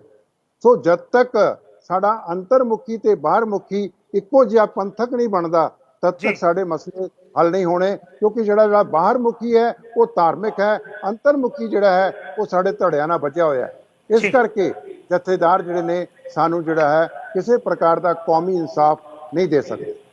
ਜੀ ਪ੍ਰੋਫੈਸਰ ਸਾਹਿਬ, ਤੁਹਾਡਾ ਬਹੁਤ ਬਹੁਤ ਧੰਨਵਾਦ, ਤੁਸੀਂ ਸਮਾਂ ਕੱਢਿਆ ਤੇ ਬੜੀ ਅਹਿਮ ਗੱਲਬਾਤ ਕੀਤੀ ਹੈ। ਬਹੁਤ ਸਾਡੀਆਂ ਸ਼ੁਭ ਇਛਾਵਾਂ ਜੀ। ਵਾਹਿਗੁਰੂ ਜੀ ਕਾ ਬਹੁਤ ਖਾਲਸਾ, ਵਾਹਿਗੁਰੂ ਜੀ ਕੀ ਫਤਿਹ। ਬਹੁਤ ਬਹੁਤ ਧੰਨਵਾਦ ਜੀ। ਬਲਜਿੰਦਰ ਕੌਰ ਜੀ, ਜੀ ਗੱਲਾਂ ਸੁਣ ਕੇ ਇਉਂ ਲੱਗਦਾ ਹੈ ਮੇਰੀ ਕੌਮ ਦਾ ਬਣੇਗਾ ਕੀ? ਬਿਲਕੁਲ ਜੀ, ਔਰ ਹਰ ਇੱਕ ਗੱਲ ਨੂੰ ਜਦੋਂ ਕਿਹਾ ਜਾਂਦਾ ਹੈ, ਬੇਸ਼ੱਕ ਦੇਸ਼ ਦੇ ਪ੍ਰਧਾਨ ਮੰਤਰੀ ਨਰਿੰਦਰ ਮੋਦੀ ਵੱਲੋਂ ਬਿਆਨ ਦਿੱਤਾ ਗਿਆ, ਬੇਸ਼ੱਕ ਗਿਆਨੀ ਇਕਬਾਲ ਸਿੰਘ ਪਟਨਾ ਵਾਲੇ ਵੱਲੋਂ ਕਿਹਾ ਗਿਆ, ਪਰ ਉਹ ਨਾਲ ਰੈਫਰੈਂਸ ਵੀ ਦੇ ਰਹੇ ਆ ਨਾ। ਹੁਣ ਇੰਨੇ ਪੇਪਰ ਤੁਸੀਂ ਕੱਢ ਕੇ ਸਾਹਮਣੇ ਰੱਖੇ ਆ। ਪਹਿਲਾਂ ਗੋਬਿੰਦ ਰਾਮਾਇਣ ਦੀ ਗੱਲ ਆਈ ਸੀ, ਹੁਣ ਗੋਬਿੰਦ ਗੀਤਾ ਦੀ ਹੁਣ ਗੱਲ ਆ ਗਈ ਹੈ ਤੇ ਰੈਫਰੈਂਸ ਵੀ ਵਿੱਚੋਂ ਹੀ ਦਿੱਤੇ ਜਾ ਰਹੇ ਆ, ਗ੍ਰੰਥਾਂ ਦੇ ਵਿੱਚੋਂ। ਤੇ ਫਿਰ ਸਿੱਖ ਕੌਮ ਦਾ ਕੀ ਹੋਵੇਗਾ? ਮੈਨੂੰ ਚੇਤੇ ਹੈ 1999 ਦੇ ਵਿੱਚ ਜਦੋਂ ਸ਼ਤਾਬਦੀ ਆਈ ਸੀ, ਵਿਸਾਖੀ ਮਨਾਈ ਗਈ ਸੀ।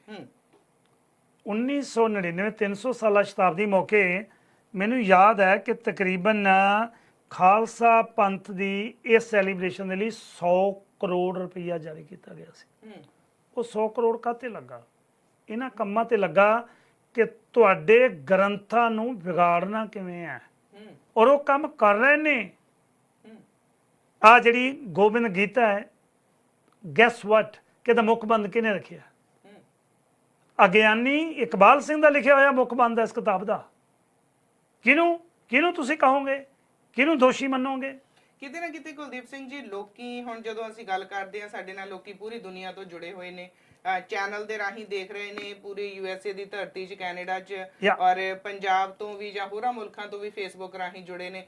ਤੇ ਲੋਕੀ ਲਿਖ ਰਹੇ ਨੇ, ਕਹਿੰਦੇ ਕਿ ਗੱਲਾਂ ਦਾ ਕੜਾਹ ਬਣਾਈ ਜਾਵੋ, ਕੋਈ ਐਕਸ਼ਨ ਨਹੀਂ ਲੈਣਾ, ਸਿਰਫ ਗੱਲਾਂ ਦਾ ਕੜਾਹ ਹੀ ਬਣ ਰਿਹਾ ਹੈਗਾ, ਪਰ ਕੋਈ ਐਕਸ਼ਨ ਨਹੀਂ। ਹੁਣ 15 ਦਿਨ 20 ਅਗਸਤ ਤੱਕ ਕਿਹਾ ਗਿਆ ਗਿਆਨੀ ਇਕਬਾਲ ਸਿੰਘ ਨੂੰ, 15 ਦਿਨਾਂ ਦਾ ਟਾਈਮ ਦਿੱਤਾ ਗਿਆ ਦੇਸ਼ ਦੇ ਪ੍ਰਧਾਨ ਮੰਤਰੀ ਨਰਿੰਦਰ ਮੋਦੀ ਨੂੰ। ਤੇ ਦੂਜੇ ਪਾਸੇ ਹਰ ਅਖਬਾਰ ਦੇ ਵਿੱਚ ਆ ਰਿਹਾ ਹੈ ਕਿ ਜੇ ਗੋਬਿੰਦ ਰਾਮਾਇਣ ਦਾ ਜ਼ਿਕਰ ਕੀਤਾ ਸੀ ਤੇ ਹੁਣ ਗੋਬਿੰਦ ਗੀਤਾ ਵੀ ਆ ਗਈ ਹੈ। ਇਹਨੂੰ ਰੋਕੋ, ਕੌਣ ਰੋਕੇਗਾ? ਕੌਣ ਰੋਕੇਗਾ? ਬਿਲਕੁਲ ਜੀ। ਕਿਉਂਕਿ ਹਵਾਲੇ ਦੇਖੋ, ਸਭ ਤੋਂ ਪਹਿਲਾਂ ਆਪਣੇ ਕੀ ਹੁੰਦਾ ਹੈ, ਜਦੋਂ ਕਿਸੇ ਆਪਾਂ ਸਪੈਸ਼ਲਿਸਟ ਕੋਲ ਜਾਂਦੇ ਆ ਨਾ, ਕਿਸੇ ਮੈਡੀਕਲ ਸਪੈਸ਼ਲਿਸਟ ਕੋਲ, ਕਿਉਂਕਿ ਮੈਂ ਜਦੋਂ ਸ਼ੋਅ ਕਰਦਾ ਹੁੰਦਾ ਹੈਲਥ ਸ਼ੋਅ, ਸਪੈਸ਼ਲਿਸਟ ਤੁਸੀਂ ਆਪ ਕਦੇ ਗਏ ਹੋਵੋ, ਉਹ ਤੁਹਾਡੀ ਬੈਕਗ੍ਰਾਉਂਡ ਪੁੱਛਦਾ ਹੈ ਪਿੱਛੋਂ। ਬਿਲਕੁਲ ਜੀ। ਜੈਨੇਟਿਕ ਤਾਂ ਨਹੀਂ, ਤੁਹਾਨੂੰ ਇਸ ਬਿਮਾਰੀ ਨਾਲ ਰਿਲੇਟਡ ਹੋਰ ਕੋਈ ਪ੍ਰੋਬਲਮ ਤਾਂ ਨਹੀਂ? ਸਾਡੀ ਜੜ ਕੀ ਹੈ? ਸਾਡੀ ਜੜ ਹੈਗੀ ਹੈ ਅਸਲ ਦੇ ਵਿੱਚ ਸ਼੍ਰੀ ਗੁਰੂ ਗ੍ਰੰਥ ਸਾਹਿਬ ਜੀ। ਬਿਲਕੁਲ। ਸਾਨੂੰ ਜੜ ਨਾਲੋਂ ਤੋੜ ਦਿੱਤਾ ਗਿਆ ਤੇ ਜਿਹੜੀਆਂ ਨਾਲ ਕੰਗਿਆਰੀ ਉੱਗੀ ਸੀ ਉਹਦੇ ਨਾਲ ਜੋੜ ਦਿੱਤਾ ਗਿਆ। ਸਾਡੇ ਨਾਲ ਕਾਲਰ ਨੇ ਜੀ ਇੱਕ। ਸਵਾਗਤ ਹੈ ਜੀ ਤੁਹਾਡਾ ਸਾਂਝਾ ਟੀਵੀ ਤੇ। ਸਤਿ ਸ਼੍ਰੀ ਅਕਾਲ ਜੀ। ਹਾਂਜੀ ਭੈਣ ਜੀ, ਬਲਜਿੰਦਰ ਕੌਰ ਜੀ, ਵੀਰ ਕੁਲਦੀਪ ਸਿੰਘ ਜੀ, ਵਾਹਿਗੁਰੂ ਜੀ ਕਾ ਖਾਲਸਾ, ਵਾਹਿਗੁਰੂ ਜੀ ਕੀ ਫਤਿਹ ਜੀ। ਬਹੁਤ ਬਹੁਤ ਧੰਨਵਾਦ ਜੀ ਤੁਹਾਡਾ। ਤੁਸੀਂ ਕੌਮ ਦੇ ਹੀਰੇ ਜਿਹੜੇ ਤੁਸੀਂ ਇੱਕ ਬੜੀ ਇਹ ਲੈ ਕੇ ਆਉਣੇ ਵੱਡੇ ਵਿਸ਼ੇ, ਪਰ ਬਹੁਤ ਵੱਡੀ ਪ੍ਰੋਬਲਮ ਆ ਉੱਥੇ। ਗੰਗੂ ਤੇ ਚੰਦੂ ਸਾਰੇ ਰਲੇ ਹੋਏ ਆ, ਇਸ ਕਰਕੇ ਕੌਮ ਨੂੰ ਆਊਟ ਆਫ ਕੰਟਰੀਆਂ ਚੋਂ ਪਹਿਲਾਂ ਵੀ ਸਿਸਟਮ ਆਰੰਭ ਕੀਤਾ ਸੀ ਤੇ ਹੁਣ ਵੀ ਕਰਨਾ ਪੈਣਾ ਆ। ਜਦ ਤੱਕ ਉਧਰੋਂ ਨਹੀਂ ਹੁੰਦਾ, ਭਾਰਤ ਵਿੱਚ ਬੈਠ ਕੇ ਤੁਸੀਂ ਜਿੰਨੇ ਵੀ ਉੱਥੇ ਬੈਠੇ ਨੇ ਸਾਰੇ ਉਹਨਾਂ ਦੇ ਨਾਲ ਕੋਈ ਕਿੱਧਰਲੇ ਪਾਸੇ ਤੋਂ ਕਿੱਧਰਲੇ ਪਾਸੇ ਜੁੜਿਆ ਹੋਇਆ। ਇਸ ਕਰਕੇ ਸਾਨੂੰ ਆਊਟ ਆਫ ਕੰਟਰੀਆਂ ਬਾਹਰੋਂ ਹੀ ਸਿਸਟਮ ਆਰੰਭ ਕਰਨੇ ਪੈਣੇ ਆ, ਤਾਂ ਹੀ ਇਹ ਕੰਮ ਕੁਝ ਹੋ ਸਕਦਾ। ਤੇ ਧੰਨਵਾਦ ਤੁਹਾਡਾ। ਮੈਂ ਇੱਕ ਛੋਟਾ ਜਿਹਾ ਮੈਸੇਜ ਦੇਣਾ ਚਾਹੁੰਦਾ, ਜੇ ਪਟੀਸ਼ਨ ਦੇ ਤੌਰ ਤੇ ਦੇ ਸਕਦਾ ਜੀ? ਜਰੂਰ ਜੀ, ਅਸੀਂ ਦੱਸ ਵੀ ਦਿਆਂਗੇ, ਅਨਾਉਂਸ ਕਰ ਦਾਂਗੇ, ਤੁਸੀਂ ਵੀ ਦੱਸ ਦਿਓ ਜੀ। ਅਸੀਂ ਕੱਲ ਨੂੰ ਖਾਲਸਾ ਦੀਵਾਨ ਸੁਸਾਇਟੀ ਗੁਰਦੁਆਰਾ ਜਿਹੜਾ 12880 ਤੇ ਜੌਰਕ ਸੈਂਟਰ ਦੇ ਵਿੱਚ 2 ਵਜੇ ਤੋਂ ਲੈ ਕੇ 8 ਵਜੇ ਤੱਕ ਪਟੀਸ਼ਨ ਸਾਈਨ ਕਰਵਾ ਰਹੇ ਹਾਂ। ਜਿਹੜੇ ਵੀਰ ਰਹਿ ਗਏ ਨੇ ਮੈਂਬਰ, ਉਹ ਆ ਕੇ ਜਰੂਰ ਕੱਲ ਨੂੰ ਆ ਕੇ ਸਾਈਨ ਕਰਕੇ ਜਾਣ। ਜਸਵਿੰਦਰ ਸਿੰਘ ਜੀ, ਕਿੰਨੇ ਕੁ ਤੁਹਾਡੇ ਕੋਲ ਸਾਈਨ ਹੋ ਚੁੱਕੇ ਆ ਜੀ? ਇਸ ਟਾਈਮ ਤੇ ਸਾਡੇ ਕੋਲ 3500 ਪਲੱਸ ਹੋ ਗਿਆ ਜੀ। ਠੀਕ ਹੈ ਜੀ, ਥੈਂਕ ਯੂ ਜਸਵਿੰਦਰ ਸਿੰਘ ਜੀ, ਤੁਹਾਡਾ ਅਸੀਂ ਮੈਸੇਜ ਤੁਹਾਡਾ ਪਾਸ ਕਰ ਦਾਂਗੇ। ਧੰਨਵਾਦ ਜੀ, ਬਹੁਤ ਬਹੁਤ ਥੈਂਕ ਯੂ ਜੀ। ਇਹਦੇ ਵਿੱਚ ਨਾ ਜਿਹੜੀ ਮੈਂ ਗੱਲ ਤੁਹਾਡੇ ਨਾਲ ਕਰ ਰਿਹਾ ਸੀ, ਅਸਲ 'ਚ ਇਸ ਵੇਲੇ ਲੇਖਕ ਜਿਹੜਾ ਇਹਨਾਂ ਦਾ ਲੇਖਕ ਹੈ ਸੰਤ ਦਰਸ਼ਨ ਸਿੰਘ ਸ਼ਾਸਤਰੀ, ਤੇ ਸੰਤ ਜਸਵਿੰਦਰ ਸਿੰਘ ਸ਼ਾਸਤਰੀ ਬੈਠੇ ਕਿੱਥੇ ਨੇ? ਬੜੇ ਧਿਆਨ ਨਾਲ ਸੋਚਣ ਵਾਲੀ ਗੱਲ ਹੈ। ਨਿਰਮਲ ਸੰਪਰਦਾਇ, ਹੁਣ ਜਿੰਨੇ ਮਾਫ ਕਰਨਾ ਕਈ ਵੀਰਾਂ ਨੂੰ ਇਸ ਗੱਲ ਦਾ ਗੁੱਸਾ ਵੀ ਦੁੱਖ ਲੱਗੇਗਾ, ਜਿੰਨੇ ਸਾਡੇ ਟਕਸਾਲਾਂ ਦੇ ਮੁਖੀ ਨੇ ਇਹ ਨਿਰਮਲ ਸੰਪਰਦਾਇ ਜਿਹੜੀ ਹੋਈ ਹੈ ਨਿਰਮਲਿਆਂ ਤੋਂ ਪੜ੍ਹੇ ਨੇ। ਭਾਵੇਂ ਗਿਆਨੀ ਸੰਤ ਸਿੰਘ ਮਸਕੀਨ ਨੇ ਉਹ ਵੀ ਨਿਰਮਲਿਆਂ ਤੋਂ ਪੜ੍ਹੇ ਆ, ਡੇਰਿਆਂ ਤੋਂ ਪੜ੍ਹੇ ਆ। ਡੇਰਿਆਂ ਦੇ ਵਿੱਚ ਗੁਰੂ ਗ੍ਰੰਥ ਸਾਹਿਬ ਮਹਾਰਾਜ ਜੀ ਦੀ ਘਟ ਤੇ ਕ੍ਰਿਸ਼ਨ ਅਵਤਾਰ, ਰਾਮਾ ਅਵਤਾਰ, ਚੰਗੀ ਗੱਲ ਹੈ। ਕਿਸੇ ਦਾ ਧਰਮ ਹੈ ਉਹਨਾਂ ਨੂੰ ਮੁਬਾਰਕ ਹੈ ਬਈ, ਬੜੀ ਵਧੀਆ ਗੱਲ ਹੈ। ਬਹੁਤ ਮੇਰੇ ਵੀਰ, ਕੱਲ ਮੈਨੂੰ ਇੱਕ ਸਵਾਲ ਆਇਆ, ਫੋਨ ਆਇਆ, ਕਹਿੰਦੇ ਤੁਸੀਂ ਹਿੰਦੂ ਦੇਵੀ ਦੇਵਤਿਆਂ ਨੂੰ ਕਿਉਂ ਨਹੀਂ ਨਿੰਦਦੇ ਹੋ? ਮੈਂ ਕਿਹਾ ਮੈਂ ਕਦੇ ਵੀ ਨਹੀਂ ਨਿੰਦਿਆ, ਕਦੇ ਵੀ ਦੇਵੀ ਦੇਵਤੇ ਨੂੰ ਮੈਂ ਨਹੀਂ ਨਿੰਦਾ। ਕਹਿੰਦੇ ਨਹੀਂ ਫਿਰ ਤੁਸੀਂ ਇਹ ਮੰਨਦੇ ਕਿਉਂ ਨਹੀਂ ਕਿ ਗੁਰੂ ਨਾਨਕ ਦੇਵ ਸਾਹਿਬ ਮਹਾਰਾਜ ਜੀ ਦੇਵ ਇੱਕ ਸਤਿਗੁਰੂ ਬਣਿਆ ਹੋਇਆ ਆਪਣੇ ਆਪ, ਉਹ ਜ਼ਿਕਰ ਕਰ ਰਹੇ ਆ ਕਿ ਸਾਰੇ ਦੇਵ ਨੇ, ਕੋਈ ਦਾਸ ਹੈ, ਕੋਈ ਹਰ ਰਾਏ ਹੈ, ਹਿੰਦੂ ਨੇ। ਮੈਂ ਫਿਰ ਉਹਨਾਂ ਨੂੰ ਜਵਾਬ ਦਿੱਤਾ, ਜੇ ਸਾਰੇ ਹਿੰਦੂ ਨੇ ਫਿਰ ਤਾਂ ਗੁਰੂ ਨਾਨਕ ਦੇਵ ਸਾਹਿਬ ਮਹਾਰਾਜ ਜੀ ਨੂੰ ਜਨੇਊ ਪਾਲਣਾ ਚਾਹੀਦਾ, ਉਹਨੇ ਜਨੇਊ ਤੋਂ ਕਿਉਂ ਮਨਾ ਕੀਤਾ? ਫਿਰ ਉਹ ਜਾ ਕੇ ਸੂਰਜ ਤੇ ਜਦੋਂ ਪਾਣੀ ਦਿੰਦੇ ਸਨ ਉਹਨਾਂ ਨੂੰ ਦੱਸਿਆ ਕਿਉਂ, ਉਪਦੇਸ਼ ਕਿਉਂ ਕੀਤਾ? ਕਹਿਣ ਦਾ ਭਾਵ ਕਿ ਜਿਹੜੇ ਕਰਮ ਕਾਂਡਾਂ ਤੋਂ ਗੁਰੂ ਨਾਨਕ ਪਾਤਸ਼ਾਹ ਨੇ ਉਹਨੇ ਦੇਖ ਲਿਆ ਕਿ ਇਸ ਧਰਮ ਦੇ ਵਿੱਚ ਉਹਨਾਂ ਨਵਾਂ ਧਰਮ ਨਾਨਕ ਨਿਰਮਲ ਪੰਥ ਚਲਾਇਆ। ਹੁਣੇ ਗੱਲ ਕਰਕੇ ਗਏ ਨੇ ਪ੍ਰੋਫੈਸਰ ਸਾਹਿਬ, ਨਿਰਮਲ ਪੰਥ ਚਲਾਉਣ ਦੀ ਲੋੜ ਕਿਉਂ ਪਈ? ਇਸੇ ਕਰਕੇ ਲੋੜ ਪਈ ਸੀ ਕਿ ਜਿਹੜੀ ਉਸ ਵੇਲੇ ਦੀ ਲੋਕਾਈ ਸੀ, ਉਸ ਵੇਲੇ ਦੀ ਪਬਲਿਕ ਸੀ, ਉਸ ਵੇਲੇ ਦੀ ਦੁਨੀਆ ਸੀ, ਉਹ ਕਰਮ ਕਾਂਡਾਂ ਦੇ ਵਿੱਚ ਇਹਨਾਂ ਵਹਿਮਾਂ ਭਰਮਾਂ ਪਖੰਡਾਂ ਦੇ ਵਿੱਚ ਗਲਤਾਨ ਸੀ। ਇਸ ਕਰਕੇ ਗੁਰੂ ਨਾਨਕ ਪਾਤਸ਼ਾਹ ਨੇ ਨਿਰਮਲ ਪੰਥ ਚਲਾਇਆ। ਪਰ ਸਾਡੇ ਵਾਲੇ ਮਾਫ ਕਰਨਾ, ਉਹ ਜਿਹੜੇ ਨੇ ਉਹ ਬੋਧੀ ਵਾਲੇ, ਉਹਨਾਂ ਨੂੰ ਕਿਹਾ ਜਾਂਦਾ ਬ੍ਰਾਹਮਣ ਨੇ, ਸਾਡੇ ਪੱਗਾਂ ਵਾਲੇ ਬ੍ਰਾਹਮਣ ਬਣ ਗਏ, ਕੇਸਾਧਾਰੀ ਬ੍ਰਾਹਮਣ ਬਣ ਗਏ। ਅਸੀਂ ਉਹੀ ਕੰਮ ਕਰਨੇ ਨੇ ਜਿਹੜੇ ਨਿਰਮਲੇ ਕਰ ਰਹੇ ਨੇ। ਹੁਣ ਇਹਨਾਂ ਦੇ ਬਾਰੇ ਮੈਂ ਥੋੜਾ ਜਿਹਾ ਤੁਹਾਡੇ ਨਾਲ ਜ਼ਰੂਰ ਮੈਂ ਸਾਂਝੀ ਕਰਨਾ ਚਾਹਾਂ। ਗੋਬਿੰਦ ਗੀਤਾ ਦੇ ਵਿੱਚ 18 ਅਧਿਆਏ ਲਿਖੇ ਗਏ ਨੇ। ਕੌਣ ਲਿਖ ਰਿਹਾ ਉਹਨੂੰ? ਪਟਨਾ ਸਾਹਿਬ ਦਾ ਜਥੇਦਾਰ ਮੁਖਬੰਦ ਲਿਖ ਰਿਹਾ ਹੈ। ਇਹ ਕਦੋਂ ਲਿਖਿਆ ਗਿਆ ਸੀ? ਜਦੋਂ ਆ ਤੁਹਾਡੇ 100 ਕਰੋੜ ਰੁਪਈਆ ਦਿੱਤਾ ਗਿਆ ਸੀ ਕਿ ਤੁਸੀਂ ਖਾਲਸੇ ਦੇ ਜਸ਼ਨ ਮਨਾਓ। ਇਹ ਜਸ਼ਨ ਖਾਲਸੇ ਦੇ ਨਹੀਂ ਮਨਾਏ ਗਏ, ਬਲਕਿ ਜਸ਼ਨ ਮਨਾਏ ਗਏ ਨੇ ਕਿ ਅਸੀਂ ਤੁਹਾਡੇ ਇਤਿਹਾਸ ਨੂੰ ਵਿਗਾੜਾਂਗੇ ਤੇ ਤੁਹਾਡੇ ਕਥਾਵਾਚਕ ਆ ਕੇ ਗੁਰਦੁਆਰੇ ਦੇ ਵਿੱਚ। ਮੈਨੂੰ ਬੜੀ ਖੁਸ਼ੀ ਹੋਈ, ਕੱਲ ਮੈਨੂੰ ਇੱਕ ਈਮੇਲ ਆਈ ਟੋਰਾਂਟੋ ਦੇ ਕੁਝ ਗੁਰਦੁਆਰੇ ਤੋਂ ਕਿ ਅਸੀਂ ਆਪਣੇ ਗੁਰਦੁਆਰੇ ਦੇ ਵਿੱਚ ਨੋਟਿਸ ਲਾ ਦਿੱਤਾ ਹੈ, ਮਤਾ ਪਾਸ ਕਰ ਲਿਆ ਹੈ ਕਿ ਸਾਡੇ ਗੁਰਦੁਆਰੇ ਵਿੱਚ ਗੁਰੂ ਗ੍ਰੰਥ ਸਾਹਿਬ ਤੋਂ ਇਲਾਵਾ ਹੋਰ ਕੋਈ ਕਥਾ ਨਹੀਂ ਹੋਏਗੀ। Very good. ਇੰਡੀਆਨਾ ਵਾਲਿਆਂ ਨੇ ਕੱਲ ਮੈਨੂੰ ਇੱਕ ਹੋਰ ਸੱਜਣ ਦਾ ਮੈਸੇਜ ਆਇਆ ਕਿ ਵੀਰ ਜੀ ਅਸੀਂ ਇੰਡੀਆਨਾ ਦੇ ਗੁਰਦੁਆਰਿਆਂ ਦੇ ਵਿੱਚ ਮਤਾ ਪਾਸ ਕਰ ਦਿੱਤਾ ਹੈ, ਗੁਰੂ ਗ੍ਰੰਥ ਸਾਹਿਬ ਤੋਂ ਇਲਾਵਾ ਕਿਸੇ ਹੋਰ ਗ੍ਰੰਥ ਦੀ ਕਥਾ ਨਹੀਂ ਹੋਏਗੀ। ਕਿਉਂ? ਕਿਉਂਕਿ ਲੋਕ ਜਾਗ ਰਹੇ ਨੇ, ਉਹਨਾਂ ਨੂੰ ਪਤਾ ਲੱਗ ਰਿਹਾ ਹੈ ਕਿ ਇਹ ਗ੍ਰੰਥ ਸਾਡੀ ਆਉਣ ਵਾਲੀ ਜਨਰੇਸ਼ਨ ਨੂੰ ਜਗਾਉਣਗੇ ਨਹੀਂ, ਬਲਕਿ ਕੇਸਾਧਾਰੀ ਪੰਡਤ ਬਣਾਉਣਗੇ। ਮੈਂ ਮਾਫ ਕਰਨਾ, ਫਿਰ ਮੈਂ ਦੁਬਾਰਾ ਰਿਪੀਟ ਕਰ ਦਿਆਂ, ਮੈਂ ਬ੍ਰਾਹਮਣ ਜਾਤੀ ਦੇ ਖਿਲਾਫ ਨਹੀਂ।